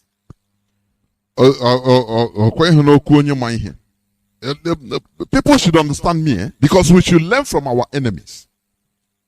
How they treat themselves, how they defend themselves, they are foot soldiers. How even if in the barrage of every castigations, these are killer headsmen that are destroying farms, killing people, raping women everywhere around the country. This man came out openly and said they are going nowhere, that they are part of us and we are part of them. But their own people, our own people in our land say, any even innocent people they see, they kill. We invite the foreigners to kill our people. Who is more wise, for goodness sake? Nnamdi. Caller on WhatsApp, please. Welcome to the program. So, what am I saying? Please start afresh. Start afresh. Start afresh, please. What I was saying. The points you made is very cogent.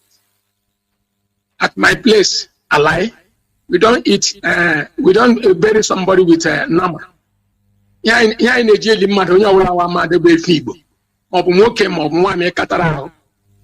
so for many years now, myself, I don't eat nama. Nama doesn't come into my house.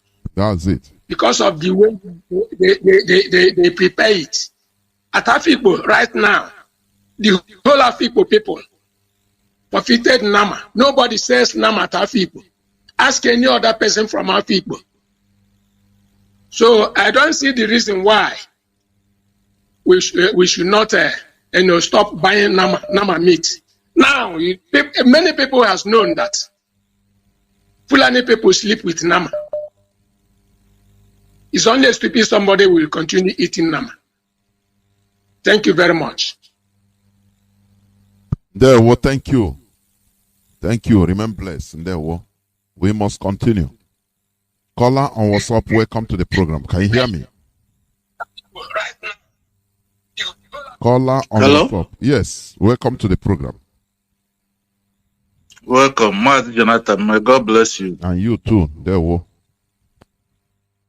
And may God protect our leader and never allow the enemy to touch him and encourage him and bring him out for us as soon, even faster than we think. In the Jesus' mighty name I pray. Amen. Mazi JOHNATHAN, I think you have said it all.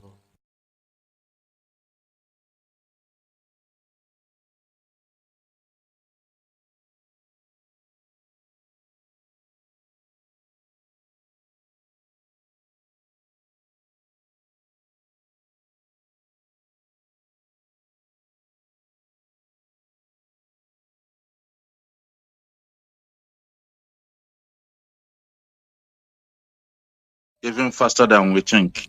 In the Jesus' mighty name I pray. Amen. Mazi JOHNATHAN, I think you have said it all.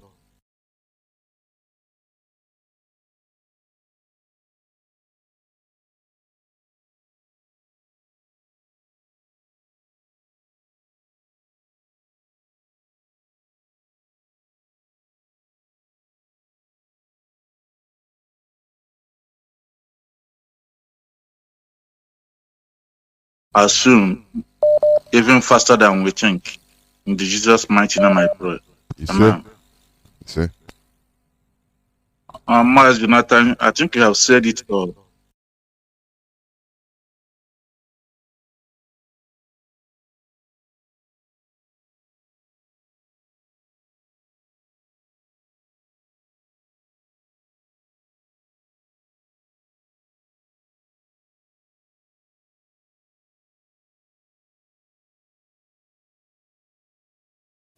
As soon, even faster than we think. In the Jesus' mighty name I pray. Amen. Mazi JOHNATHAN, I think you have said it all.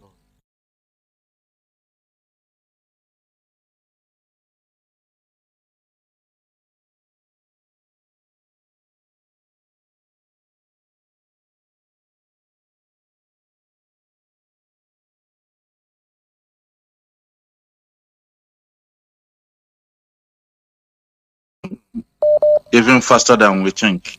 In the Jesus' mighty name I pray. Amen.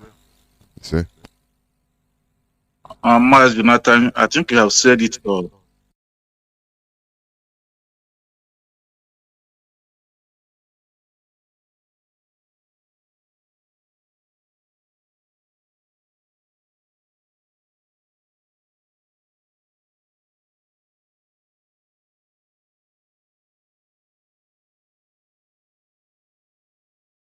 Even faster than we think. In the Jesus' mighty name I pray. Amen. Mazi JOHNATHAN, I think you have said it all.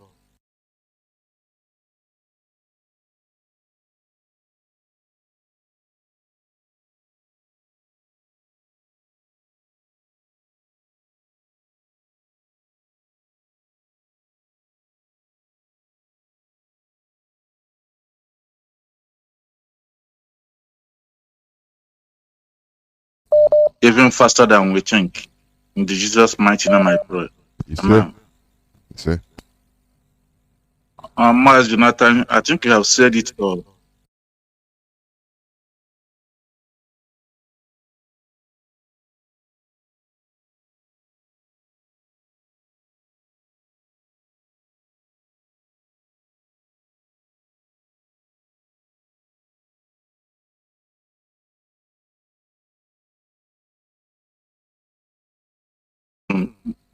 Even faster than we think. In the Jesus' mighty name I pray. Amen. Mazi JOHNATHAN, I think you have said it all.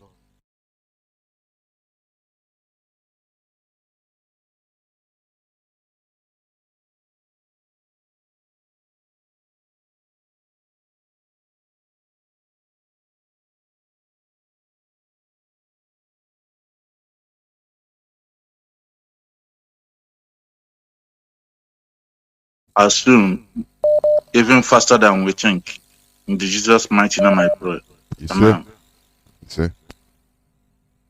Mazi JOHNATHAN, I think you have said it all.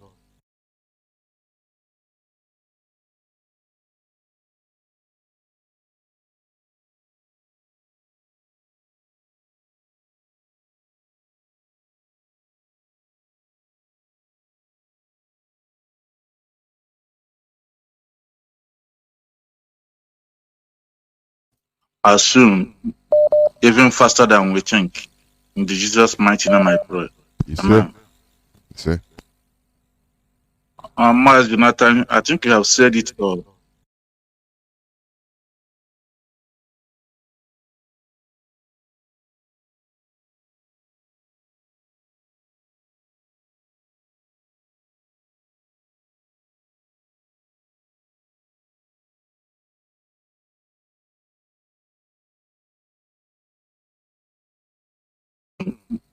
Even faster than we think.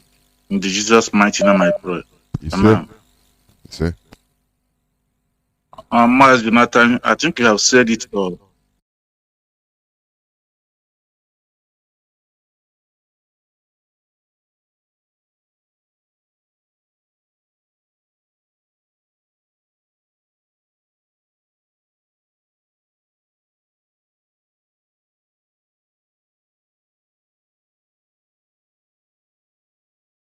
As soon, even faster than we think. In the Jesus' mighty name I pray. Amen. Mazi Jonathan, I think you have said it all.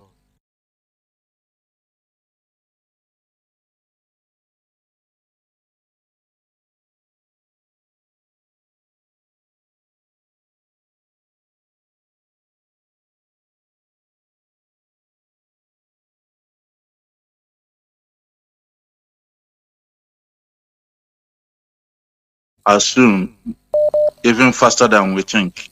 In the Jesus' mighty name I pray. Amen. Mazi Jonathan, I think you have said it all.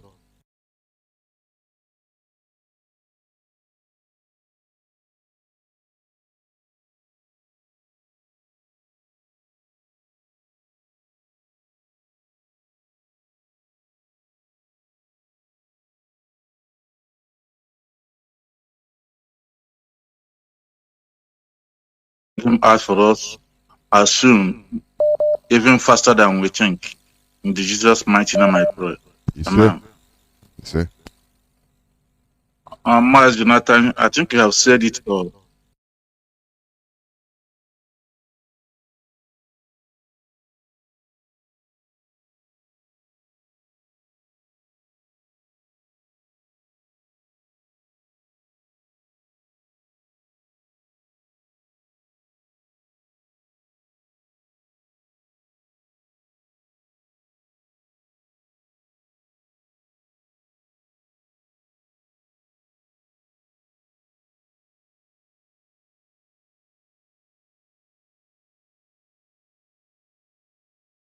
Them in 100 years. For example, we say, okay, let us go for Nigerian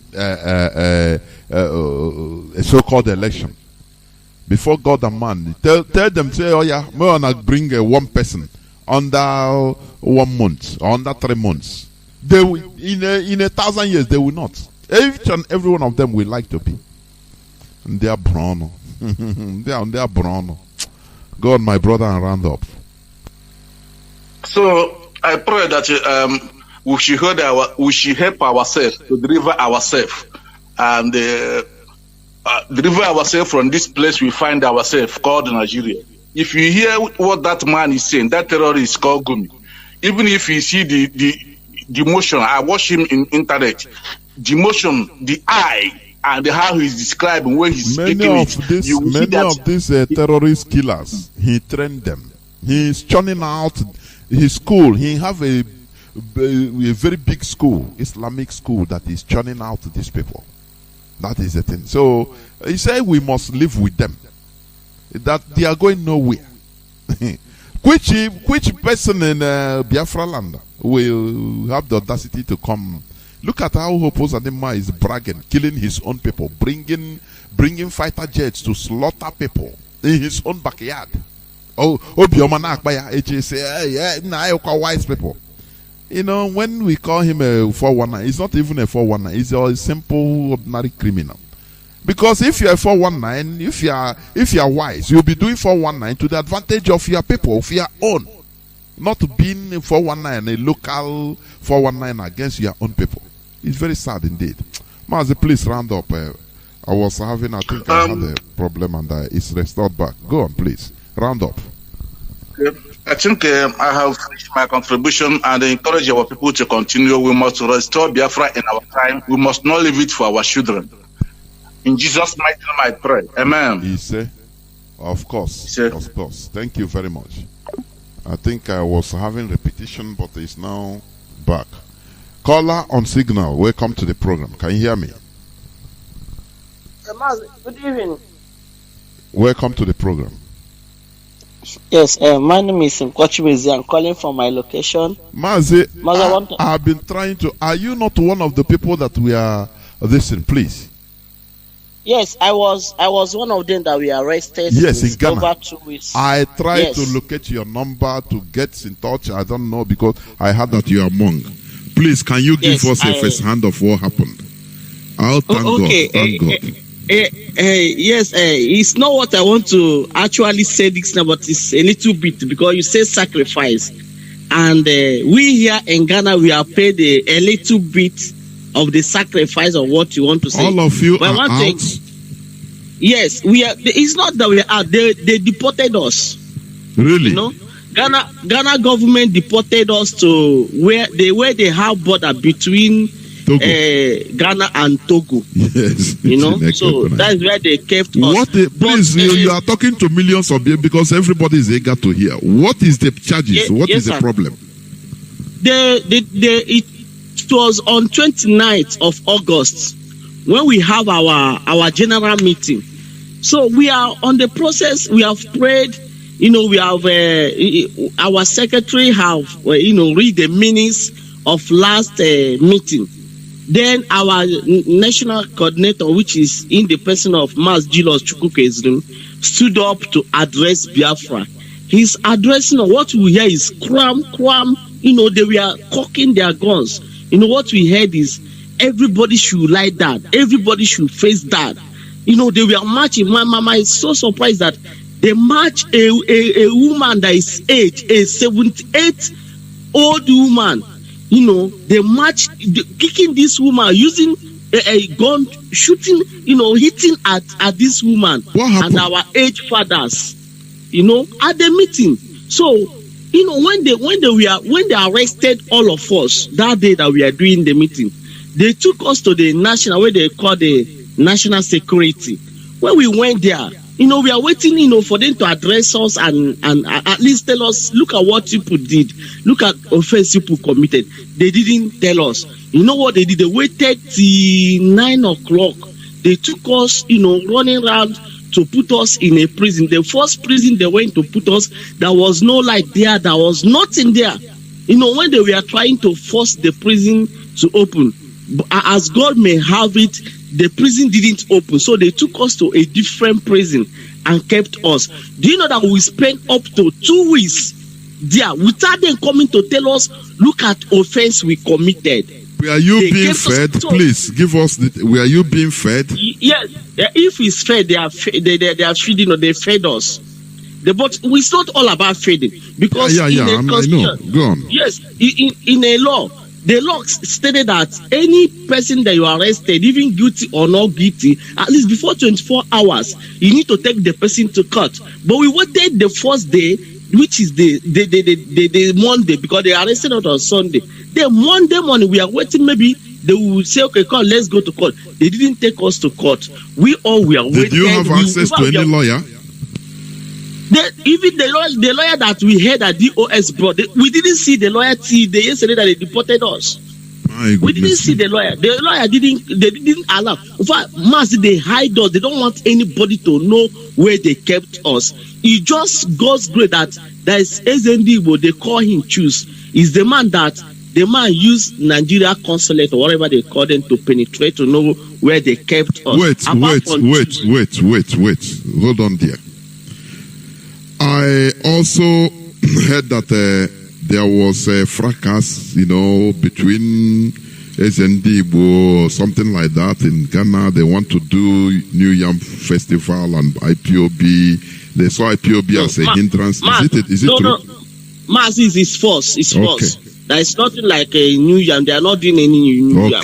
Okay. This is where we are doing our meeting, and they came and arrested us. So it's the choose that, with one of our coordinator, because he didn't come to meeting. He's the one that choose now as Ohalezendi Wengana, and Ohalezendi Wengana went to so-called Nigeria consulate or whatever they call themselves. Then it's then that they gave access to know, because it's a plan between them and the zoo.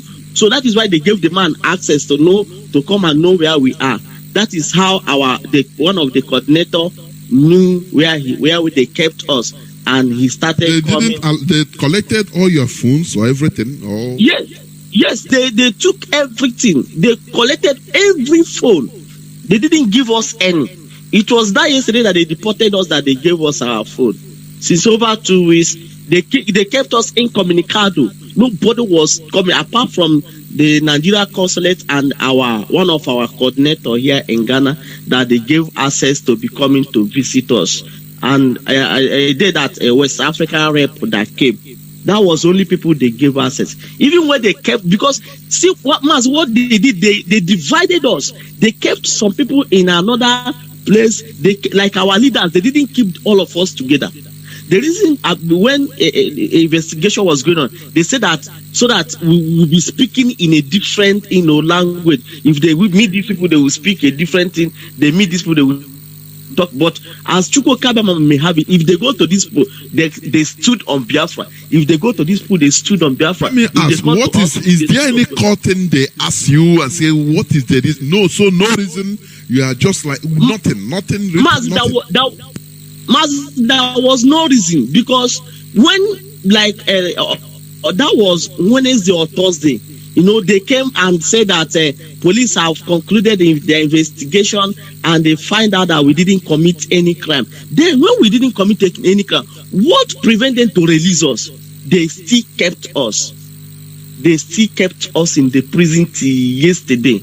But we know that it was arranged plan. It's a plan between them and the zoo. But I give Chukwu Kabama praise, because at the end we were out. Even though that we are scattered, because most of us, we are still at Togo. We are still at where we are, where they do this thing. So what I'm saying is... We are what? Please explain. People are listening. Where are they? Yeah, what I said is that the border they took us to, the border between Togo and them. When they gave us our phone, they took us to the side of Togo, so that we will not cross, and see how they were harassing. And what did the Togolese authority? What did they do? We didn't see them. It's just Togo national coordinator, IPB national coordinator, that came and organized some people and fed them, and they are still taking care of our people there in Togo. That is IPOB, for goodness sake. Yes. Is the border far from the capital? I would say that his daughter from the zoo. To me, is that because we didn't commit any offense, and all the days and the weeks we stayed there, they didn't tell us, okay, look at the offense you committed. When the case they have found out we didn't do anything, they said that we have illegal gathering. We are asking, which illegal gathering? We are registered in Ghana. We are paying our tax in Ghana. Which one is illegal gathering? So at the end, they did what they did yesterday, sir. There were. I have tried to. Even I think I located one of your. I tried to call. No way. No, they took my phone. That was one. After I heard that you are one of them. Yes, that was why, sir. You are welcome, my brother. You are welcome. Thank you, sir. Thank you, sir. So my comment this night is it's an encouragement to Biafrans, and mostly Biafrans here in Ghana, because the people that arrested is up to 100 people, and we have age mothers, some that are 78, some that are 60 something, even our fathers, they are age fathers, but they didn't mind. But even we have a child of a year old, they kept the child in the prison till yesterday. So what I want to encourage Biafrans, we have been offering the sacrifice. Let's continue. One thing I believe is that one day Biafra will come. That is only hope we have, because we don't have any hope. We don't have any other hope. We stand on Biafra, and Biafra shall we stand. Like even when they came, the immigration came to took, their this in a profile and other things. They ask us, where do you come from? We say we are Biafrans. We are not Nigeria. But do you know that let me ask again, is any of you missing? Everybody is complete, right? For now, we will not. I will not give you that. I will not give you that accurate figure that if we are complete. No, what I mean, even when you were so-called deported to Togo, everybody was complete. Yes. Okay. Yes. All of us are complete. Okay. We are complete. The people they deported, yeah. So that's just the thing. So Biafrans, I want to encourage all of us. This only thing we have to do: sacrifice. No matter what, whatever command, whatever instruction that comes, as long as it's from a right source, great Biafrans, let's be who we are. No matter that they have used things, to deceive us, like even religion, like what I want to say. Like if you tell African man now to stop going to church for him to get his freedom, they will say no. They will prefer to serve a white man for them to remain a slave. But let's do a right thing to get our freedom. All we need is freedom. No matter anything that we are asked, DOS, we are asked, our leader asks us to do, let's do it and get our freedom, because without Biafra, we are gone. We are gone forever. Maz, if you see how they are beating people, you'll be crying and be asking, are we not the same Africa? And the worst thing is that I used to ask those that is Nigeria, do you know that if you are traveling any part of Africa and they ask in a bus, the only people they will ask, is there Nigeria in this bus? Only Nigeria. They will not ask any other country, just Nigeria. Just Nigeria. I will be asking, why is our politicians still defending a country that they know that the name is a taboo, even in the West Africa? If you mention in Nigeria, you are in trouble. They will bring you down. They will search you. They will thoroughly search you.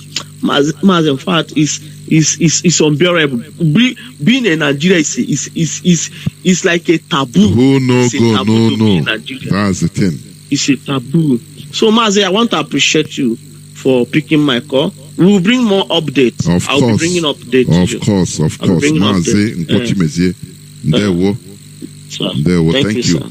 That is it. That is part of the sacrifice. Colin, what's up? Hold on. Let me say something here. You know why I asked that question to this our brother? Is there all of you, are you complete?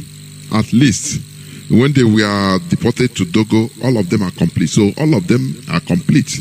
Maybe they came back to Ghana capital or something like that. He doesn't know.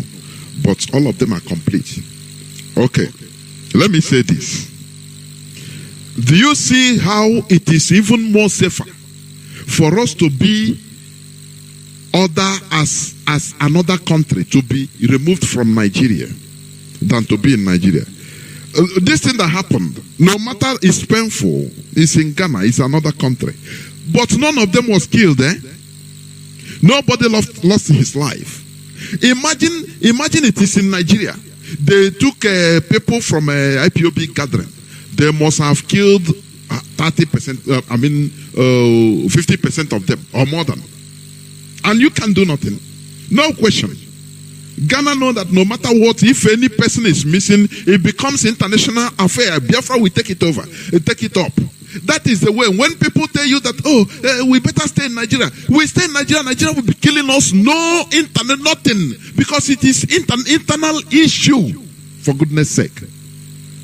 But if it is a Biafra, we are in a country. We are in our country, Biafra. If they have Nigeria, Nigeria can never take any Biafran citizen and kill him. It is impossible. Are you learning something? Do you learn something? People that are telling you that, you will start needing visa to go to Biafra or Nigeria. Even traveling to a whole vice president of Nigeria was lying through his teeth, through his nose.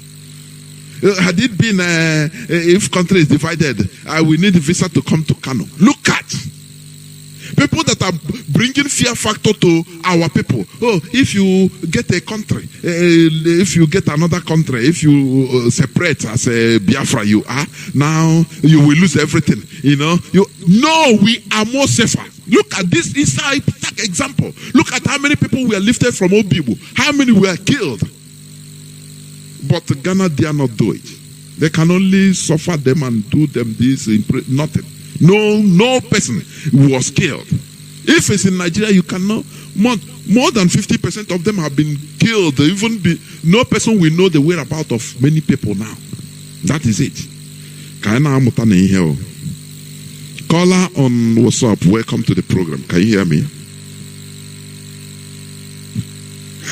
Yes, my great broadcaster, Mazi JOHNATHAN. My name is Mazi JOHNATHAN. I'm calling from the land of India, Mumbai precisely. Mazi, I appreciate your broadcast. Let me run speedily. Mazi, the only tribe that does not know how to protect their home is Igbo race. I appreciate one of the I appreciated one of the broadcasts you people used to repeat from a Catholic priest. The only people that does not know how to protect their own is Igbo race. Look at these terrorists that murderers, killers. They must live with us and we must live with them. Can you imagine kind of imposement like that, Mazi? Even in this Indian I am right now, Mazi, do you know that our people is suffering for apartments in this Mumbai here? Do you know what these Indian people does? Assume Indian people rent apartments for you. You are paying, we foreigners is paying higher rates in this Indian. Mazi, if another Indian person came to that Indian man, tell the Indian man, this person, we don't like this person, he's doing this, he's doing that. Do you know that man can never look into that money you are giving to him? What he will look into is the relationship between him and that of Indian brother. He will tell you, leave my house. Despite the fact you are paying a very high huge amount. You see how they protect their own. But if it is our own people, we will say, no, this tenant that is paying me more than our people, he cannot vacate. Even if he's doing something wrong or doing something good, he cannot vacate. He will start defending you. But these people, they don't care. Why I thought India is that about sort you preach about. Mazi, I appreciate your broker. I appreciate you, Biafra. This is where we educate and enlighten people to know what is going on international. You see what happened in Ghana, Mazi? This is a typical example for our people to learn. I love that thing Ghana people did, Mazi. Would you know why I say I love to fight for their own nation, Mazi? There is a time you will be inside Nigeria, they will be killing you, no international community will report about it. They will be killing you, they will be maiming you, they will do you all of this. Nobody will fight for you. Ghana just passed a signal to our people that now you have to stand up and fight for your right, Mazi. We must get Biafra, all of us will die in that land, Mazi. I appreciate your broadcast, and I want to urge other radio like Mazi Peters. I've not heard about him for a while. He has been I sick, hope he's fine. And I encourage Mazi Alodie, I encourage all of you, man, to keep doing the good work. Many people is now learning from what we are preaching in this radio, Biafra. Mazi, Biafra is our destination. You matter whatever. Our people, my contribution to your topic, sacrifice, is let all our people learn how to protect our own. Even if our people is wrong, protect our own. We are going to protect our own to get Biafra. Or Biafra. Thank you very much. Thank you. Caller on signal, please hold on. Continue, hold on. Let me pick caller on direct line, please. Caller on direct line, welcome to the program. Can you hear me? No, it cut off. Then call on signal, you can go on, please. Welcome to the program. Thank you, Mazi JOHNATHAN Chinedu. My name is Kisilos Rubo, calling from Morocco. What a good news we hear from that, my brother Nkochim is here. You see, it's better than outside that kill me than Nigeria, where I say my country to kill me. Some fair. But you see, this is an example of some, at least, the people that knows human rights. They take you to Togo, not to Nigeria. It's a good news. You see, and that's why you will stand for Biafra anywhere you are. I'm telling you, Nigerian passport is not a guarantee. Rather, that you are the worst passport in this world. The worst. The worst.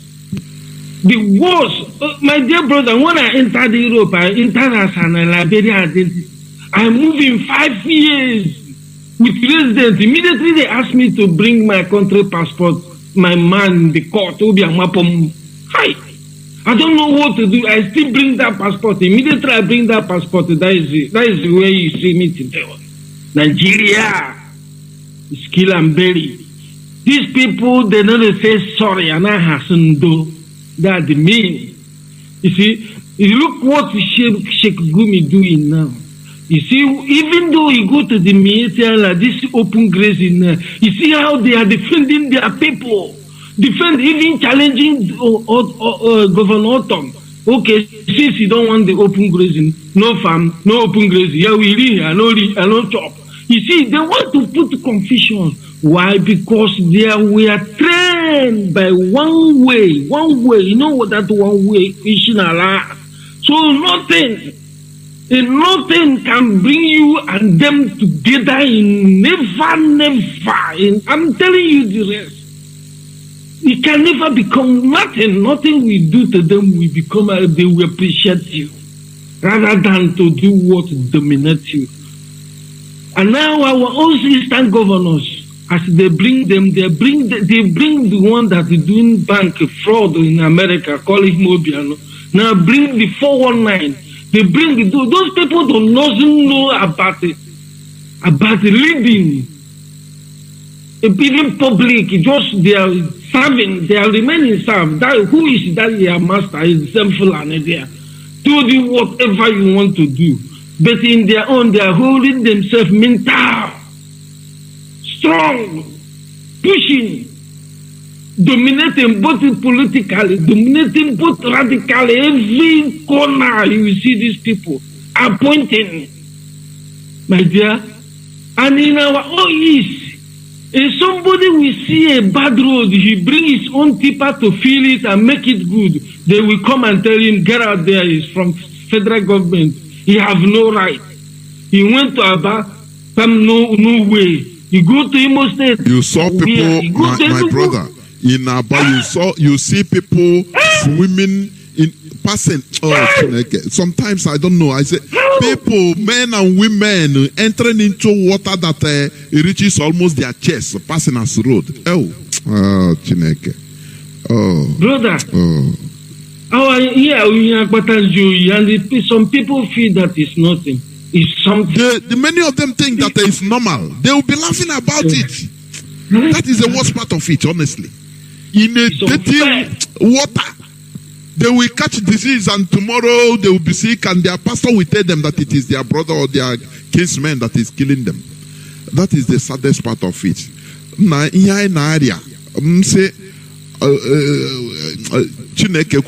Biafra, let Biafra come. We will start the intoxicating people. That is the Nigerianizing people's brain, honestly, because our brain. We think that all these things are normal thing. You say people no one that kwagmaya na that poto na atankwo na amu. Ina sin na ndi awukwa ade human being at all. My brother, go on, please, and summarize. Okay, sir. Now, do you see that now going to market every election campaign now is now our traditional? You see? And now, I can never blame those owners of that shop because if by biting and informant, that is why people, nobody wants to kill himself just like that. You see, that's why you see people. And that thing now is something abomination, is now a traditional to our midst. because of what? There is no other alternative to go out from there. My dear brother, your word is okay. I don't want to let others talk. It's okay. God bless you. Thank you. Keep it on. All of you are one. Thank you. Thank you, brother. Bless. Thank you. Caller on WhatsApp, welcome to the program. Thank you for holding on. Can you hear me? Yeah, I can hear you, Mazi JOHNATHAN. Welcome to the program. Yeah, I can hear you, Mazi JOHNATHAN. Ndewo n'ọrụ na-arụ n'ọdụ Biafra. Ndewo amekele rinne. Unu nchara ndị media ndị na-edu anyị n'njem a amekele unu rinne. Biko onye na-ekwu na Emeka Amoke from location akpọ from Caribbean. Ndewo. Yeah. Amekele unu ncha nọ. Amekele onye ndu anyị. Amekberi Okporoma. Okay, apụta n'udo. Where if I get me? Mazi JOHNATHAN, these are our people, they don't have common sense. Some of our people don't have common sense. We are telling them, hey, stop this Fulani cow, stop eating Fulani cow. All those Fulani are poisonous. You know, these people, they don't understand. If you are telling them, they think, hey, this man don't know what he's saying. This. Why cow meat is killing you people there? You know?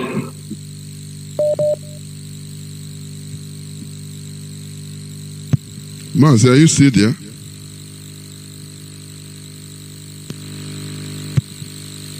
Mazi, are you still there? What is happening? No, I don't know. I don't think. We must continue, and we are gradually inching closer to today's program. I don't know what happened to our brother that called, and after he just cut off like that. Caller, I have a caller on WhatsApp. Welcome to the program. Can you hear me? Caller on WhatsApp, can you hear me? Yes, I can hear you. Good evening. Welcome to the program. Please go on. Yes, I'm calling from my location, precisely Delta. I remain Mazi Eze. And in fact,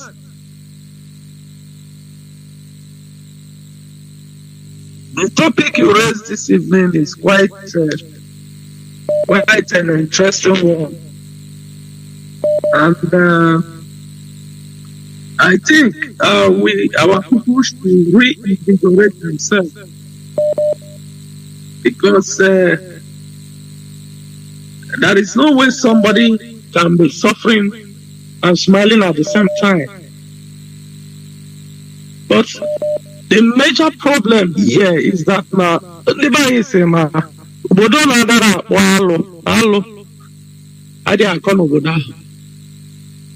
because it is because this our so-called political leaders. No, if any name, I'm fine putting. Amen. It is a time has come. Again, making it. Kaza chaka no bodai.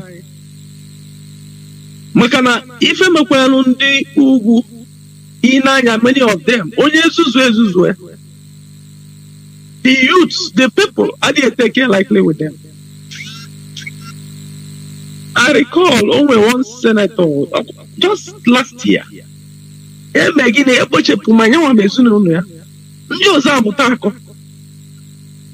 I feel that so with that courage, another thing. Because all the very bad. Okay, for instance, now, given a Delta State, one of our principal officers, actually for 2 weeks now, in the name of Ekene, Mazi Ekene, and Ejego na ebe ndị uwe ojii edebere ofu akụkọ a ihe agha na-awa bring money weta ego abịa kpọba ego afa. But meanwhile, there is nothing that they can hold or place on ground that this is the crime of this man. So it becomes something, but now most of the time they get away with it. The next time they will come back. Makiri, if we relate it to what the Gumi, that terrorist, is talking about, that we must live together. They have gotten an orientation, okay, and they want to use every available power to make sure that it happens with the help of our people. Okay, Mazi, let me digress a little. You know, we took a very practical step to check the influx of these people. For instance, now in this Delta State, in Asaba alone, we take count of 10,000 people in the morning. You see them, strategically, many junctions, many strategic places with cutlasses and shovels.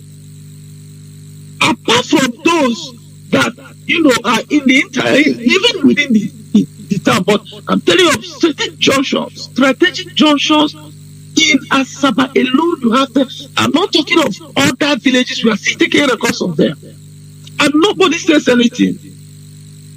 The governor is okay with it. You don't even ask where is these people coming from? What is their mission? With cutlass and shovels, these are weapons, primary weapons. Are weapons. You can imagine, where these 10,000 men go into the street in the night, they will take off everybody. Of course, with the help of the police. But nobody says anything. Meanwhile, we have been surrounded even to our doorsteps. These are, apart from the ones that are get men to all the big men, these are the ones that are, security men to many shop owners and other places like even Biafra. Their eyes is on us. And yet our people are so complacent, so relaxed. So my take they will not understand what we are talking about. We are really yet he's sheepishly going up and down. They walk one Nigeria. What is one Nigeria? What can one Nigeria change in this situation we are? Maybe because they are using the horsewhip and so everybody is afraid. But thank God for our leader, thank God for Ipob.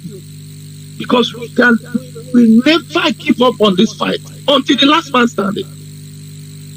So our people should rise up. Many have died, and of course, we must make sure that we get to the finishing point. That is brevity. So sacrifice will be made. We continue making, but I also remember that we must not allow our detractors to do or to take center stage. Otherwise, they may be alive just like what all these animals, governors are doing. Today, Obiano is now saying, no, he's going to close all the banks that will not be open on the sit-at-home day. And you look at such a human being as somebody who calls himself an intellectual. You are threatening the traders who hold the commerce, of the state. Somebody said, I will not open for business today for my convenience. And the sitting governor, because he was threatened by Asoro, is threatening his own people, his citizens that is supposed to protect themselves, that he will close down their business. It is absurd. Thank you, my brother. Thank you, sir. So we must make sure, let us cleanse our land. It is more than enough time we have to do that. Thank you, my brother. It's very sad indeed. It's very sad. Caller on signal, welcome to the program. You're going to be the last caller, please. Start by telling us your name and where you're calling from, if you may. Yes, thank you very much, my brother Jonathan.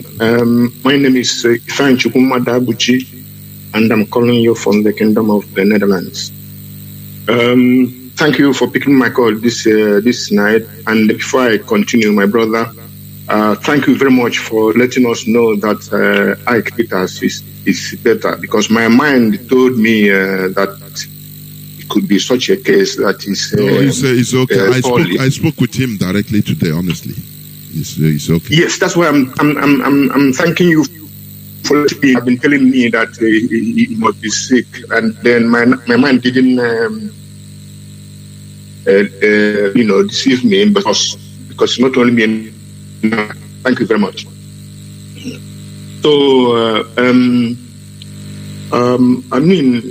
what your topic of your submission tonight is about sacrifice that we need to know and do to get what we mentioned, to get our freedom and live like human beings and live in our land, our homeland, because that is the best you can get. That is where you become your best in your own land. But well and good, homeland, Biafra is the ultimate. So now our prince, governors, senate, Nnamdi said his own today. All of them, our political class, are at the cost of sit at home that we are doing, But these people must tell us. They must tell Biafrans the cost of Fulani Nigerian chokehold and the emasculation of Biafrans and our land. They must tell us the cost. Then we square the cost. We do the statistics. We know the human and cost and economic cost. Because these people are so much blinded by their stomach infrastructure politics. They play all my life. Since nobody's thinking about that. People, nobody's caring that men are running away from our land. What they know is the next election to continue to take money from the zoo government. They never think about people. Where are these people from? Are they the crop of my father? Are they from the same gene as my fathers? So what I'm saying is that they must tell us, because we're not doing it at home because we want to punish our people or show that we can punish our people. Sit at home for us is a means to an end. And what is that end? Is freedom. And then what is the cost of freedom? What is the worth of freedom? I don't know. These people are not thinking. These people again, I must be repeating. These people again are seeing what is happening in across Nigeria, and by the same race, by the same people, the Fulani. And these people are not thinking. What is our portion? What is our life? What will our life be like? You know what is baffling to me? Like I said the other day, I played the clip of Dave Omai saying that we are praying that God will give us a very good leader, another good leader like Buhari. He is the only person that is shower praises like this. It is only Igbo politicians. What is sometimes I try to imagine myself in a worst case scenario, imagining if it is me, how will I act if I'm in their shoes? Can I see myself acting like them? I start thinking some things absurd. I say, what is in the mind of these people? What are these people seeing that we are not seeing? That makes them. They are the only people that are praising our killers. All other ethnicities, all other governors of every other, they are shouting. It's only these people that are praising. I cannot understand. It is beyond our understanding. I'm telling you, because sometimes I say, there is something they know that we didn't know. What is that? I continue cracking my brain. Why is it only them that they don't? Obiano said he embraced Mietiala is part of his government. Whereas even middle betters, they are shouting. Duduwa people, they are against Mietiala. They know it's a terrorist group, terrorist organization. But our own people are the ones embracing them. Sometimes I'm saying, what is happening? Is it that these people are no more sane? Go on, my brother, please.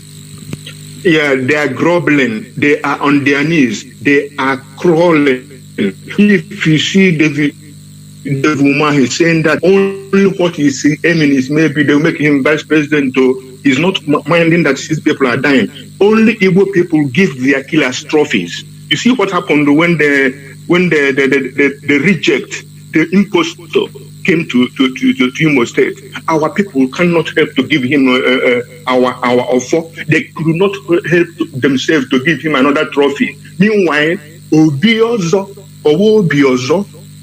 the head of Ohaneze, President General of Ohaneze, gave Army General a trophy for killing his people. Because they said that they brought a peace in Igbo land or in the Southeast. It's nothing like bringing peace, because when you are knocking off young men, timing them whatever they are not, and then somebody will give you a trophy for that, that person is stark, raving mad, real mad. But posterity and Biafrans will judge them up, I hope sooner than later. You see? Because these Fulanis are hell-bent. They are scheming and then conquer us in the process. Now, Ruga, my brother, please, apart from that, I'm speaking in the air.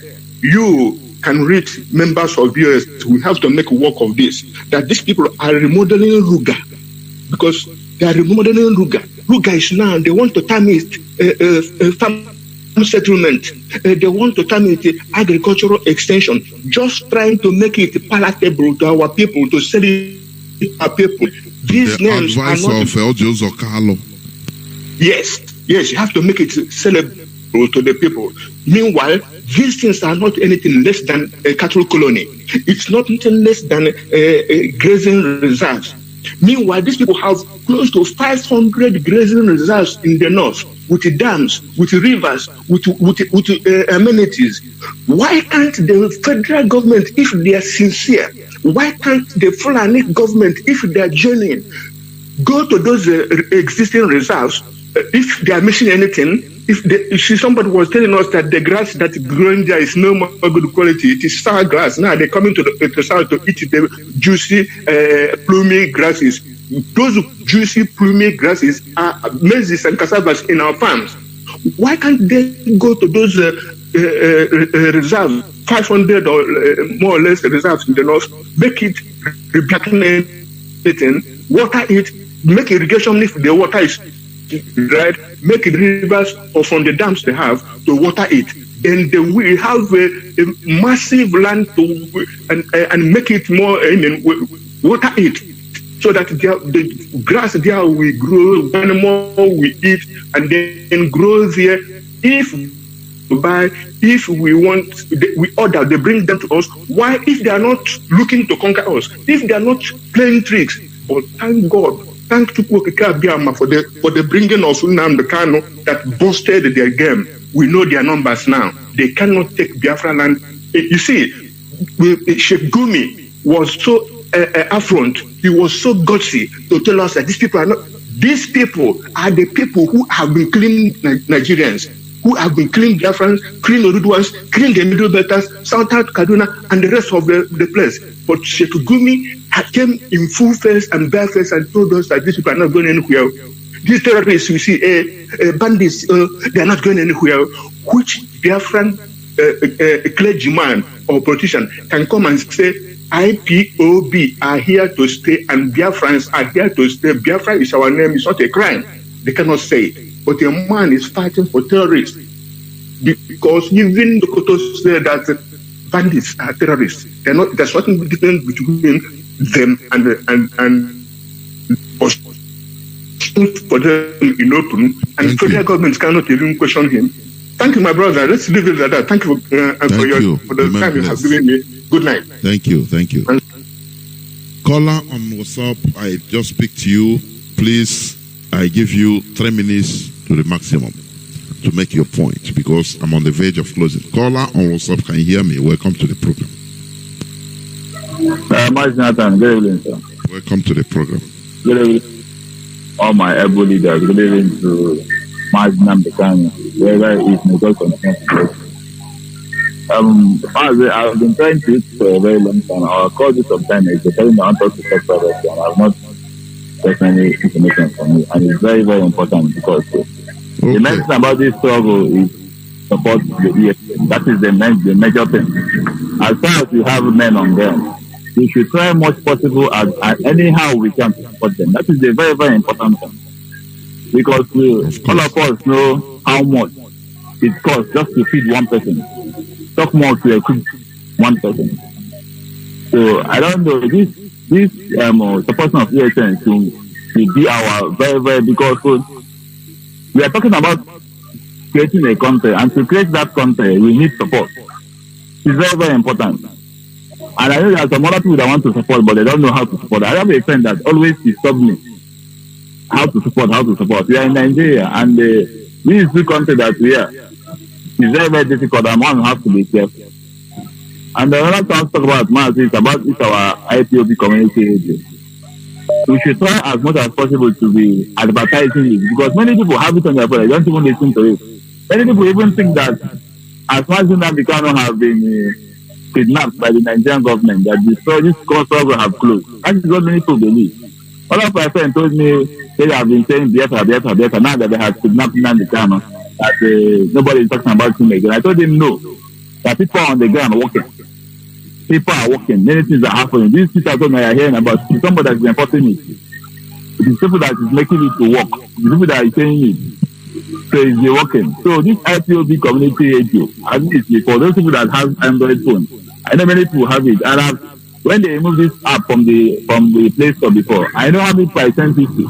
And I've been encouraging them that if you go to social media or Facebook and see any IPOB radio is live on air now, or any program you are seeing, once you leave the social media, go to the app, you will hear them talking there. It's very, very cheap.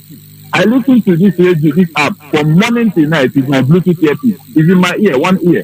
And I'm doing my work, I'm selling my goods, I'm doing my business. But I'm still listening to the program. I told one guy that they were doing best song for I think that is BMI, that's Biafran music industry. He said, yeah, wow, so Biafra used to sing so. I told him that yes. You understand, when you come here, the song they used to play in FM, all those things, you have people playing it, you have people doing all those things. So we should try as much as possible to be listening to this IPOB, because now they cannot say, this is the only place you hear the truth and nothing but the truth. This is the only place you listen to. And about the program today, about this eating of meat, even the people that we to imitate, they have told us that red meat is bad for the body. They will tell us that it is bad, we will not do. We will follow them till we fall inside the game. Even the one that tell us not to fall, we will still fall. This red meat of the thing is not good for the body. They have pronounced it many times, but still, we are promoting this plan. Why wouldn't they fight for it? It's just like for you to cut an Igbo man when he's eating. So we won't agree. That's the same thing like you saying we should not eat red meat. It is bad for your body. We should stop eating it. Goat meat is better. Chicken is better. There are many things that we can use to survive. But see, if you need people who must see eat this goat meat. I don't know why our people is behaving like this. Thank you, my brother. The reason I just try and calling all the time is to make sure that at least if I can have a private talk with you, at least to know how. I have many calls but I would love it if you write a message. Now it will be just write a message. I've started you many times. I've been trying every time. Almost end of the program, I'll try to, but I know that people are busy. Okay, try to do that again, please, and I'll see it. Because I tell you, I have many numbers. Many numbers. You cannot distinguish them. Thank you very much, my brother. Thank you. Another thing, there is a program they did yesterday about these women that this program yesterday about the type of comparison between the Fulani and us. If you want